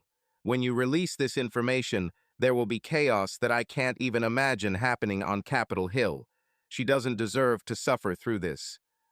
Consequences: she may have cheated, and that's bad enough, but she's not a criminal." We shook hands and Gold left. Kari looked at me in amazement and said, "That was really noble of you. What's next?" I sighed and said, "Now I'm going home to face the music." She looked worried and asked, "You need something from me. Is there anything I can do for you?" I replied, "This is a battle I need to fight alone. I assume this will all unfold over the next 24 hours. Maybe I'll see you at work the day after tomorrow." Kari said in a strange voice, "She will expect you to sleep with her. Are you going to do that?" I pretended to cough and said, "Dengue, or maybe it's Ebola. Either way, I'm too sick to touch it. By tomorrow, none of this will matter." We shook hands and parted. I stood and watched her go until she was out of sight around the bend, leaving behind only sparkling hair. On my way back up the river, I had a lot of time to think. I could squeeze the old girl about 10 knots on the diesels. So, with the throttles wide open, the trip back to James Creek Marina only took about 3.5 hours. After I docked the boat properly, I crossed V Street and walked to my car. When we parted, Kari stood on her tiptoes and kissed me on the cheek. This time she looked completely unhappy. She said, "Be brave, boss. I'll always be here if you need me. Call anytime." I looked at her beautiful, sad, and worried face and said, "You will be the first person I call, and I will never forget what you did for me." When I returned home, Janet was gone. I changed into my most comfortable clothes, jeans, and a flannel shirt, and did some work. Then I sat down to wait for her in the office. I had already prepared the video file on the laptop in front of me. She arrived around 7 p.m. with Chinese food from Kitchen No. 1. She put her bag on the table in the hallway and immediately went upstairs. 15 minutes later, she returned wearing her standard loungewear, yoga pants, and a loose sweatshirt. She took her bag and headed to the kitchen, looking thoughtful. Seeing me in the office, she shuddered, and absolute joy spread across her face. She dropped her bag and ran towards me. I woke up. She hugged me and kissed me. I didn't say anything until this moment. I was full of emotions. She stepped back and said, "Thank God you're home. I was so worried. Where have you been?" I said, "Sit down," and pointed to a plump leather chair by my desk. Then I said those 4 fateful words, "We need to talk." She looked puzzled and worried. She sat down. God, how beautiful she was. I said, "First of all, I want to say that I love you more than my life. I've never loved anyone but you, and I probably never will. But I know." She looked like she was about to say, "You know what?" But then it dawned on her. Her face turned pale. She sobbed and said in a choked voice, "Oh God, no." Then she collapsed back into her chair. She put her right hand over her eyes. Unfortunately, it was the same gesture she used on Friday, but this time she seemed to be catatonic. I said, "I'm going to leave a very violent video here on the laptop. I want you to look at it. When you're done, we can talk." Then I stood up and pressed play. She screamed as if I had hit her. I left the room to the sound of her sobs. I picked up the fallen bag of Chinese food and went to the kitchen. I put the bag in the refrigerator. I thought neither of us would feel like eating tonight. I sat down at the kitchen table and stared into space. I was completely disconnected from reality and time. Finally, she appeared at the door. She walked very hard, crying, covering his face with his hands. She stumbled on her way to where I was sitting and sat down across from me. She put her head in her hands and cried for a couple more minutes. I finally said, "Janet, we need to talk, and now." She slowly raised her head and looked at me. Even with all the tears, her face, stained with tears, was beautiful. I said, "I made a vow not to ask why, and you don't have to tell me how sorry you are. I just want to talk about how we're going to separate." She sobbed, "No, you can't do that." This was starting to really irritate me. I'm tired of people telling me what I can't do, especially cheaters. She cried, "I love you, Paul, only you. I hated to betray you, but I couldn't stop. He's so powerful, he just wouldn't let me go." I said, "I don't even know what that means. You're human. All you had to do was say no and walk away.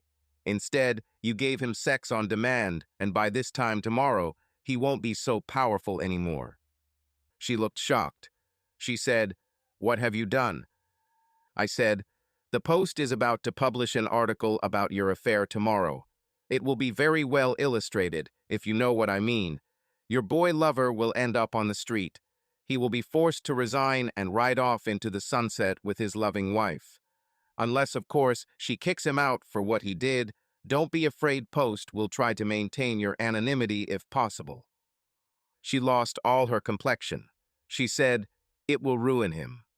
I said, "I sure hope so. Why should you even care? Do you love him that much?"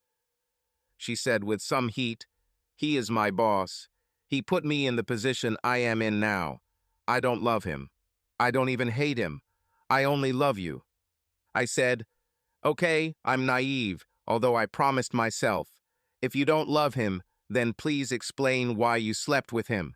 And if you say that it was just for sex, I will leave right now without further ado." She collected her thoughts and said, "I tried to help him cope with the pressure of his position. He is a very important and influential person. His leadership and guidance affects everyone in the country, and I thought I was making a difference by supporting him. He came into my office a couple of months after I started working for him and said he didn't want to live anymore. He said the burden of decisions was too great for him and that he couldn't stand it anymore. We were alone in the office and I was scared. So I just sat on the couch with him and held him while he cried on my chest." She said, "He told me that his wife is a bitch and cold. Their marriage is a sham, not like ours, where we love and support each other, and that he needs my support and a light in the darkness." I thought, oh my God, has this line ever worked for anyone other than overly horny or deathly stupid women? I just did it because I felt sorry for him. So that's what it's all about. She was seduced by power. It was such an ancient trick that even Caligula may have used it. This scoundrel twisted Janet's maternal instincts into permission for himself to take advantage of her. Janet added, "After that, he sometimes came to me for temporary relief. Then he started taking me to social events instead of his wife. We even had dinner with the president a couple of times. It was incredibly exciting to be so close to absolute power, of course. After that, we had sex. I was just absorbed in it all." What she had just told me was a perfect example of pure, unadulterated, self-confident female egoism with the addition of narcissistic delusion. She liked that she had famous and important men who lusted after her, even the old lecher who lived at 1600 Pennsylvania Avenue. She was still saying, "My relationship with him made me feel unbearably guilty at first. I wanted to tell you, but I didn't want you to suffer. I knew you wouldn't understand the importance of what I did. We moved in such different circles. I knew you would never know. And when I was with him, we were surrounded by so many people that I never thought you would know. So I put my guilty feelings in a box and left them there. I acted exactly the same way I always acted with you. You weren't hurt at all, and I tried to make you feel good." I thought to myself, "Great job on compartmentalization, you schizoid traitor." She gushed, "It wasn't like I love you at all. It was like I was a different woman when I was with him. It was naughty, and the power was intoxicating. Sex was just part of my job. It definitely expanded my ego, though, to know that such a powerful man needed me so much I was making a difference for the whole country. Yes, monumental egoism, delusions of grandeur, and illicit sex, that was the Washington Three. That was all I needed to walk out the door with no regrets. I seriously didn't know whether to laugh or cry. That was the dumbest excuse I've ever heard. She had no respect for me or our marriage, so she tried to justify her behavior by wrapping it in a flag. Or did she really believe that I was that big of a fool? She finished saying, "But then he started treating me like a piece of meat, and that's what I hated. I hated him." I thought to myself, who is this woman? This was definitely not the sensible woman I once loved. I said bitterly, "Congratulations, you are now an experienced congressional woman of easy virtue. And besides, you are dazzlingly beautiful. So all you have to do is spread the word, and I'm sure you'll find another powerful sugar daddy to hire you."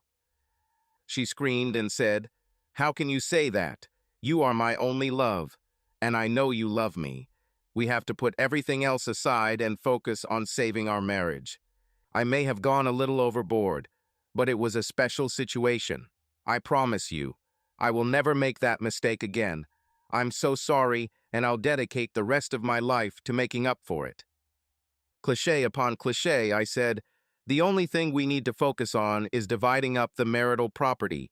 You're crazy if you think we have a chance of going back to the way things were. I'm filing for divorce on the grounds of irreconcilable differences, not adultery, but don't challenge that or the whole world will see a lot of you on the internet. My lawyer will contact you. Please communicate with me through him from now on. I never want to talk to you again." She screamed in pain. These were my words of pain. At this, I stood up and resolutely walked towards the door. I picked up the sea bag that I had previously placed next to her. I packed enough to live on the boat for a while. I turned around to look at her one last time. She didn't look at me. She cried loudly, dropping her head into her hands. I didn't regret my decision, but I was desperately grieving the loss of my happy life and the woman I loved. Now I was completely alone like a cat in the rain.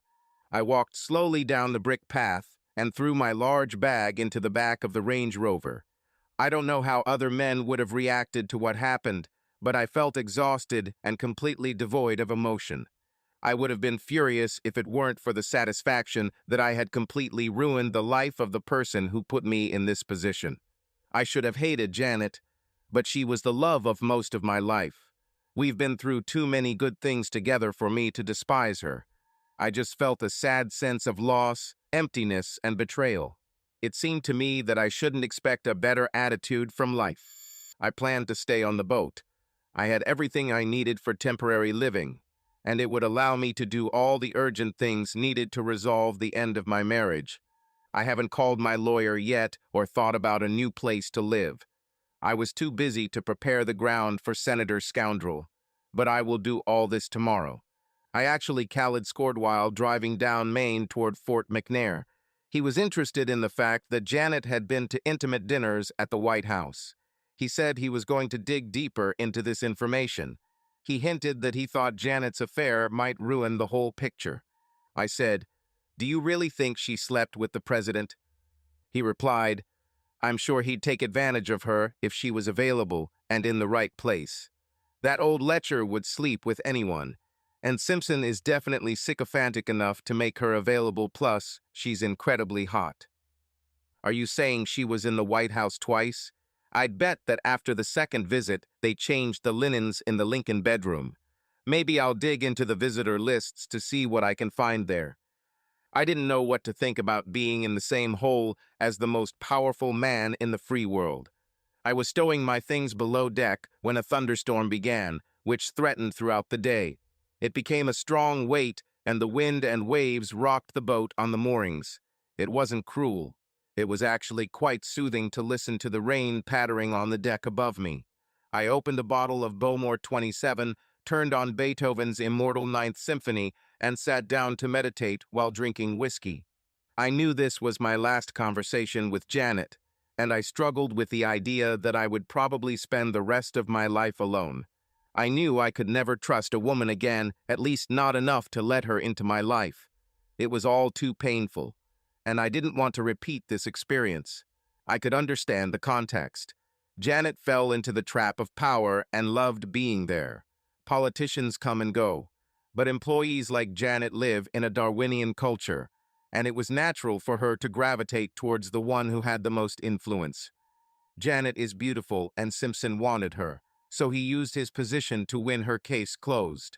Janet gained short-term fame and the sense of self-respect you get when you move in circles of true power. This would have been a smart choice if she weren't married, but with the departure of the senator and my departure, she now has nothing left. Janet has already called several times. I didn't want to hear any more excuses. I'll delete her voicemails later. The phone rang again as I was finishing up a lovely 2 fingers of peat nectar. This time it was Kari. I looked at my watch. It was 12:30 at night. I said, "What's up, baby?" She said, "God, Paul, are you okay? Janet just called me in complete despair. She said you left her and she doesn't understand why. Is she smoking something weird, or is she still not? Did you see the video?" I laughed and said, "She thinks a 5-month scam with the US senator is no big deal. She said she just slept with him for the sake of the country. She doesn't understand why I feel so bad about it." Kari burst out laughing on the other end of the line. I added, "So I'll live on the boat until I find a place." Thunder rumbled. I added, "She's tied to the pier, so I won't need any lifeboats." She laughed and said, "How are you feeling? Do you want me to come?" I laughed and replied, "Sleeping conditions will be the same as Saturday night, so I don't think it's worth it yet. I'm starting to feel a little better and don't want to complicate things just yet. One thing is still bothering me. After listening to all this nonsense from Janet, I'm starting to wonder if I was married to a fictional woman. The one I spoke to today has no moral compass." Kari said, "This is what happens. Women grow up projecting an image that is based on the morals that society imposes on us. This is what we internalize and reflect. It's our way of ensuring approval. This identity is unreal by definition because it is based on the views of other people. However, for most women, this determines how we live. That is, until temptation gets in our way. Then a sexual woman finds it difficult to say no to her lower instincts. You have to really understand the consequences to be able to refuse something as tempting as illicit sex. And it seems Janet has not yet realized her inner state. Janet loves sex, doesn't she?" I said, "Definitely." Kari said, "That's it. I'm not saying she's schizophrenic. I'm just saying that the woman you were talking to is an evolved version of the Janet you once knew. She still sees herself as your loving wife. It's just that she's made this new discovery. That sex outside of marriage can be fun and satisfying. The Janet you fell in love with is probably still here, just as she was before. But the new Janet, who learned she could use her body to control powerful men, will continue to justify her promiscuous behavior. It's like she had an evil sister. And this sister will continue to do wild and self-destructive things until the original Janet learns to channel her natural sexual impulses into more constructive channels in life." I said, "Ugh, this is very serious. How did you become so wise?" She laughed bitterly and said, from my own bitter experience. And I went through this twice. I had to kill my evil sister to regain some self-respect. I said, "Thank you for telling me that. At least now I can sleep better knowing that the woman I talked to tonight wasn't always like this.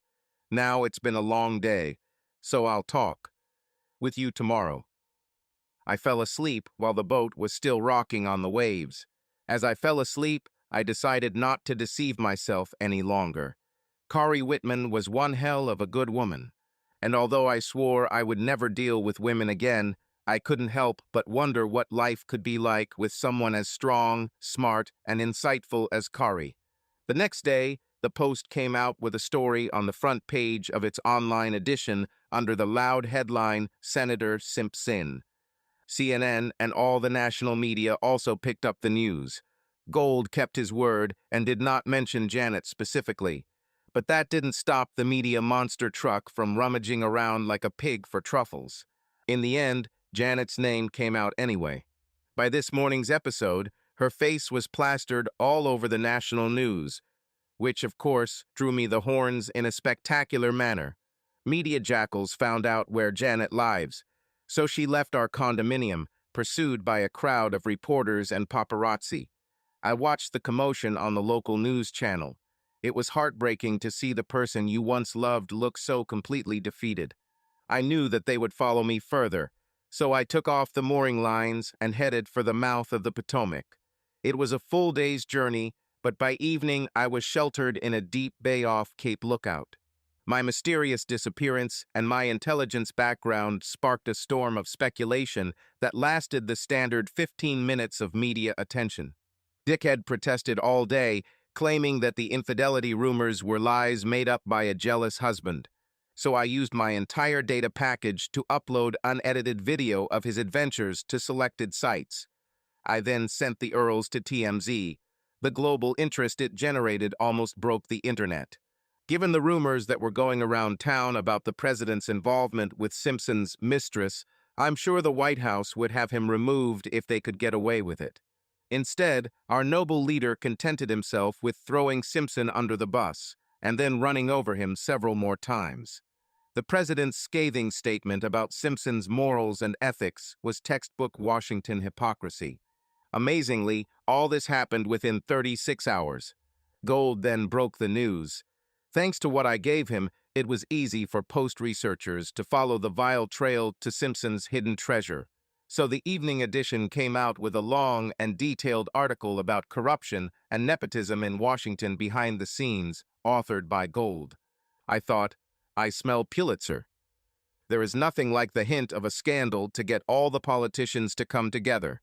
His friends in the Senate forced Simpson to resign by early the next morning. The former dickhead senator then found himself indicted by the Attorney General for racketeering and bribery. His wife returned home to Dad, who owned most of the valuable parts of this damn state. The application of the marriage contract was inevitable, but the Dad also hinted in his Today Show interview that he was looking for ways to make quartering back legal at home.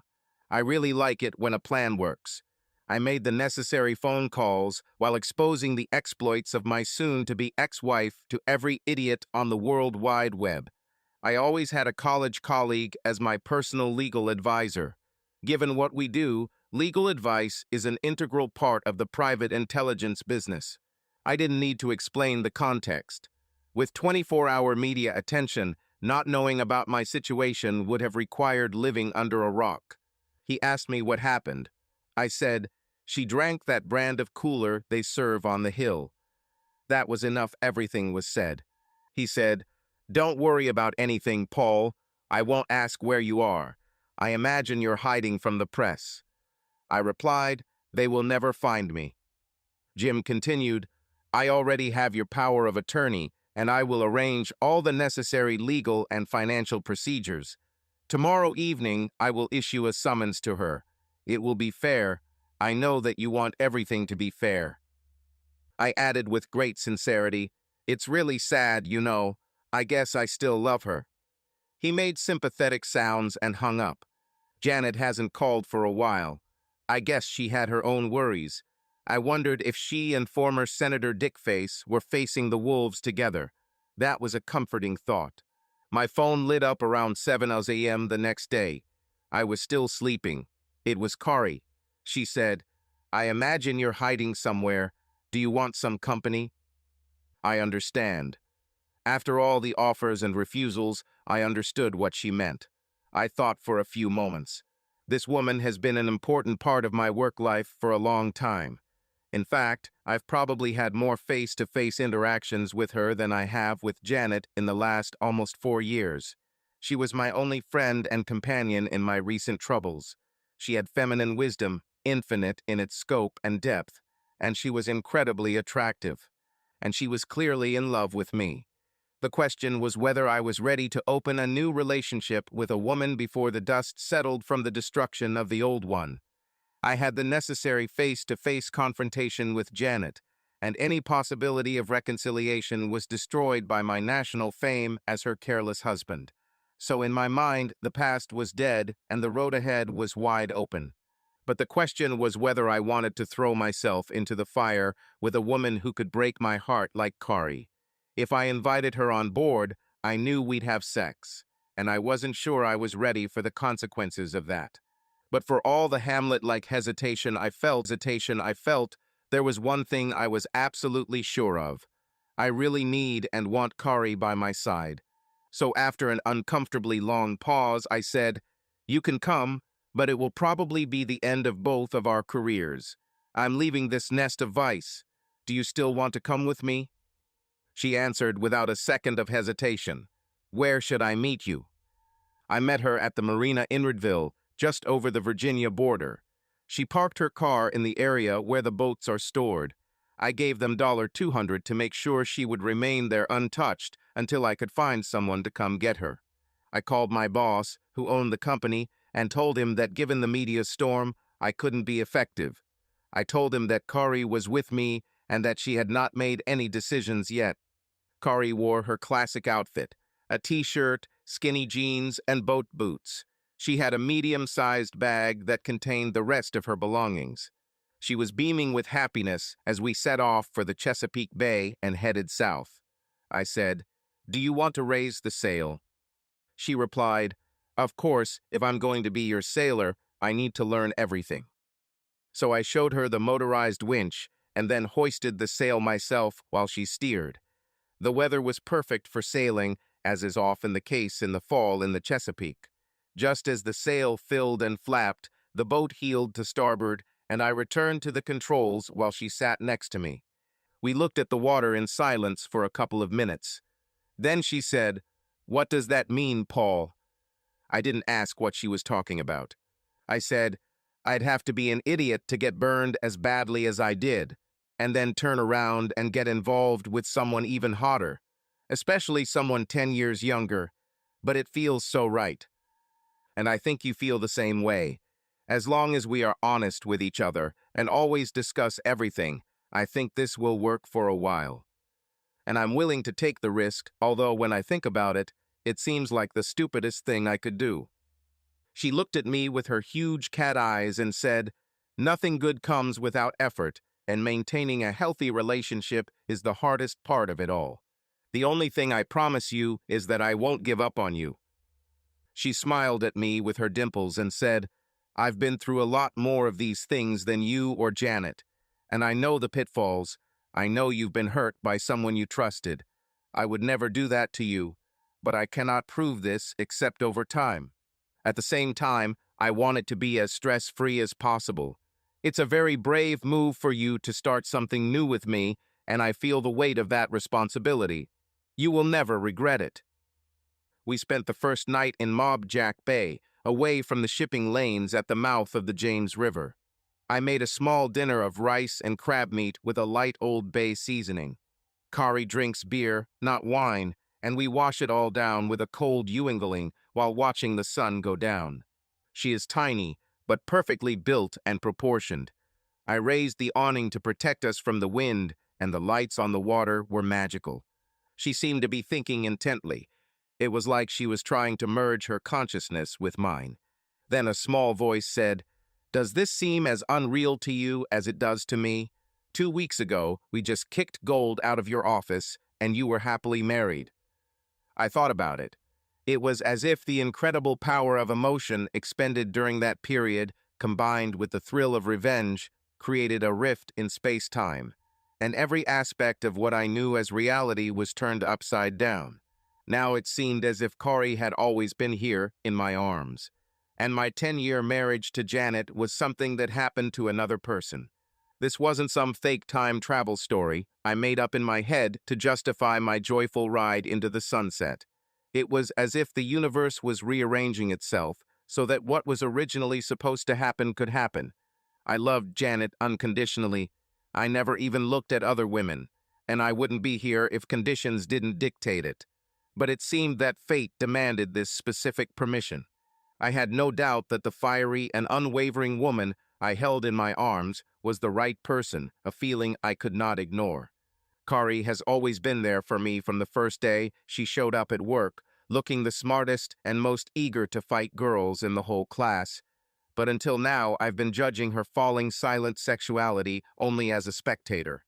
And she never gave me the slightest hint that there could be anything more between us than the relationship of two close work friends. I never had romantic feelings for her. She was a partner and colleague.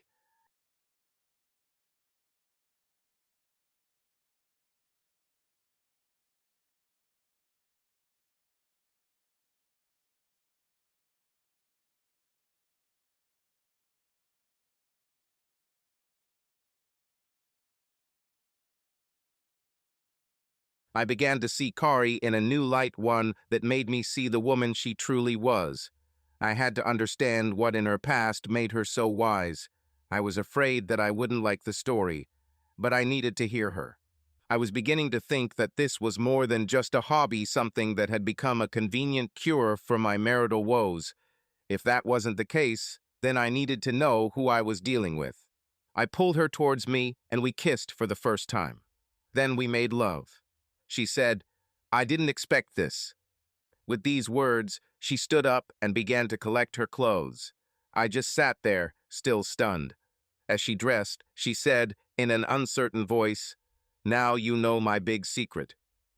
I said, "I don't know what you're talking about. My brain is still too dazed to think properly." She replied sarcastically, "I thought you might have noticed that I have this wild sexual side. It's more animal than human. I've suffered from this since puberty.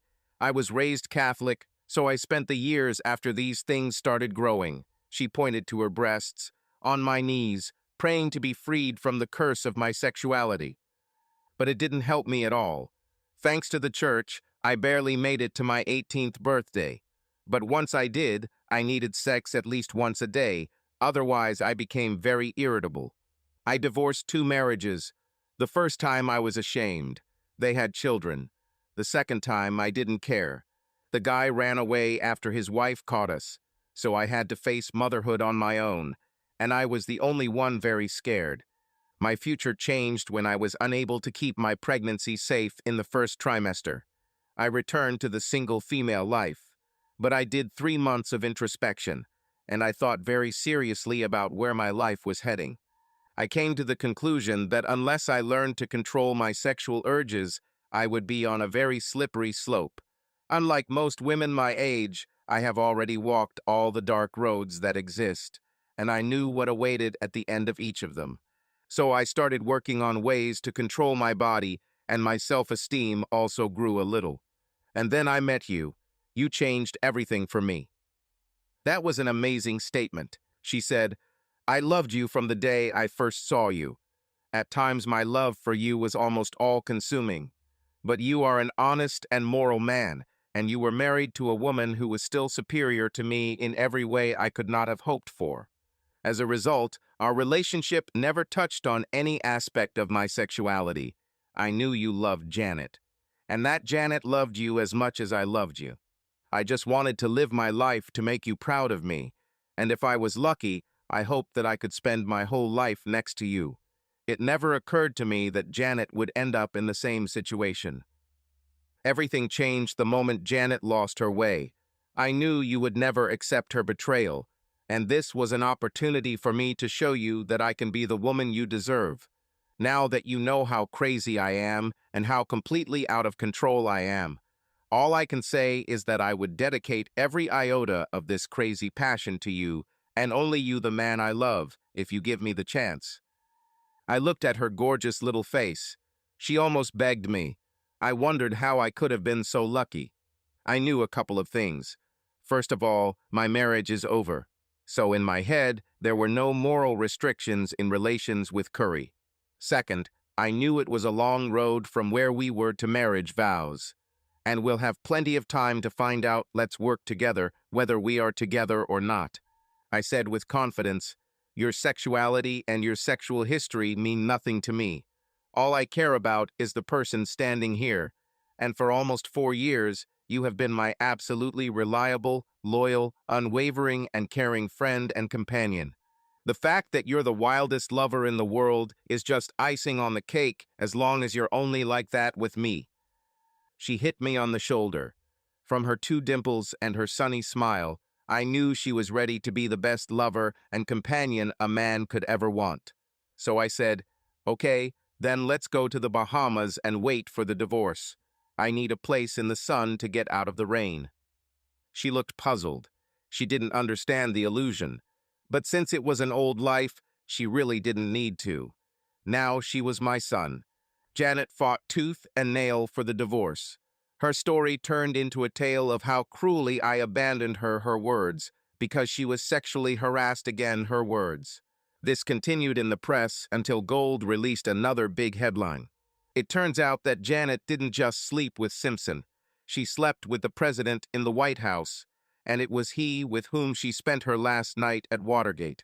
This news changed the whole story.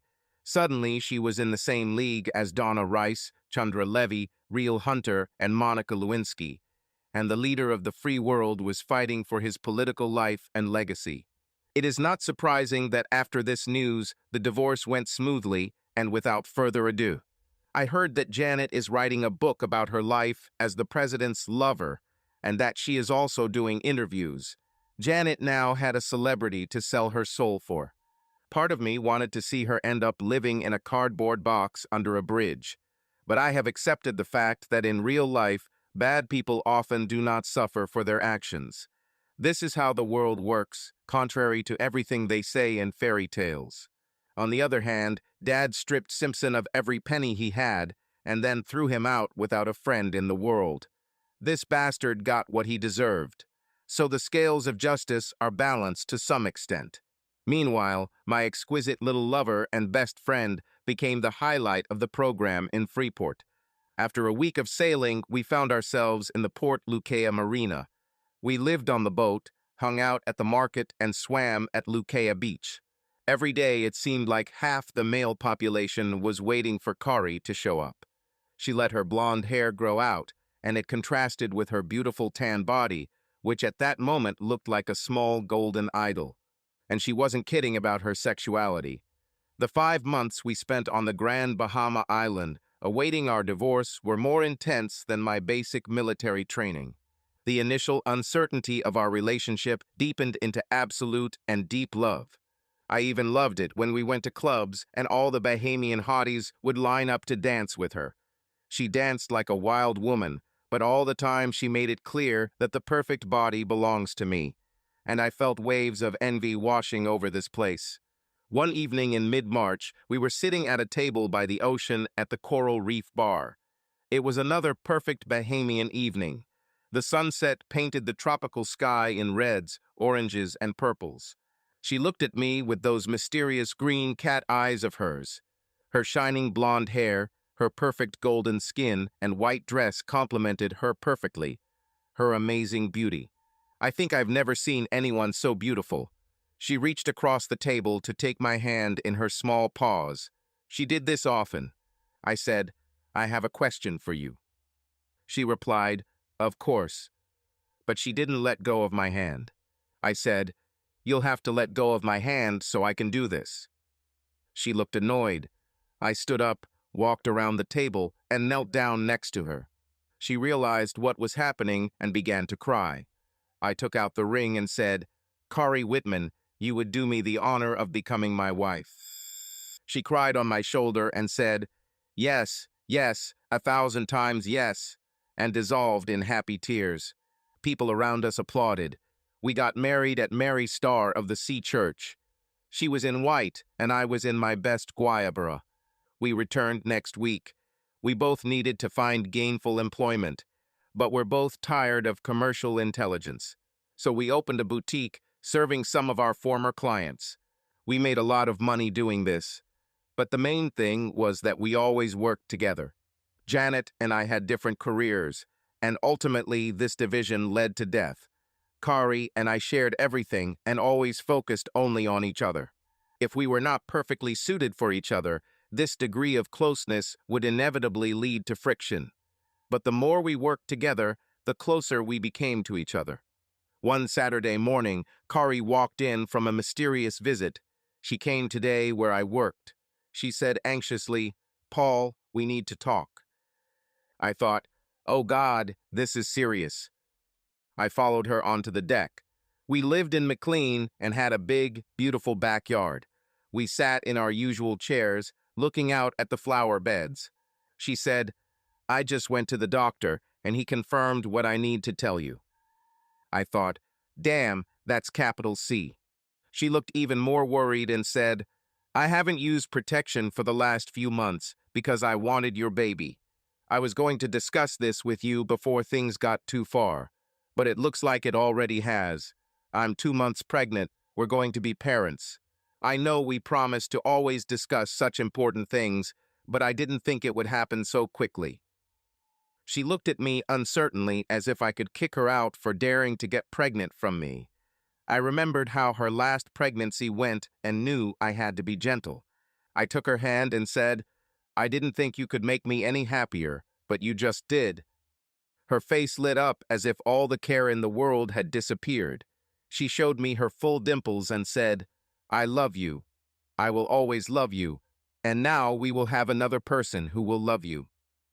I said, "Kari, it seems like fate that I went from the worst time in my life to the best with you. But that's what happened, and it's all because of who you are. I'll love you more than you love me because you gave my life a meaning that I could never have dreamed of. Now let's start buying things for the nursery. I have a daughter to spoil." She said, "What if it's a boy?" I replied, "A woman like you couldn't give birth to anything less than an exceptional baby girl for the first time." And I was right. Small Liz Schmidt looked exactly like her mother. Kari threw herself into motherhood with the same passion she had for our sex life. She showed equal devotion to all 4 of our children. It was a wonderful life.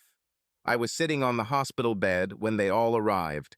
Kari was now in her 70s, but in my opinion, she was as beautiful as ever. I knew I had very little time left, but it was a life well lived thanks to my special angel. I took her hand in mine. She smiled her dimpled smile. I whispered, "I love you." She squeezed my hand, too out of breath to speak. While she was doing this, the room turned into one point of blinding light. All I could hear as I slipped away was my family's sobs. I wasn't the least bit scared. I knew I would see her on the other side. Subscribe to our channel so that your second chaff doesn't cheat on you, and go ahead and listen to the next story, because this story is nothing compared to the next one. If you're under 18, don't even think about listening to the next one.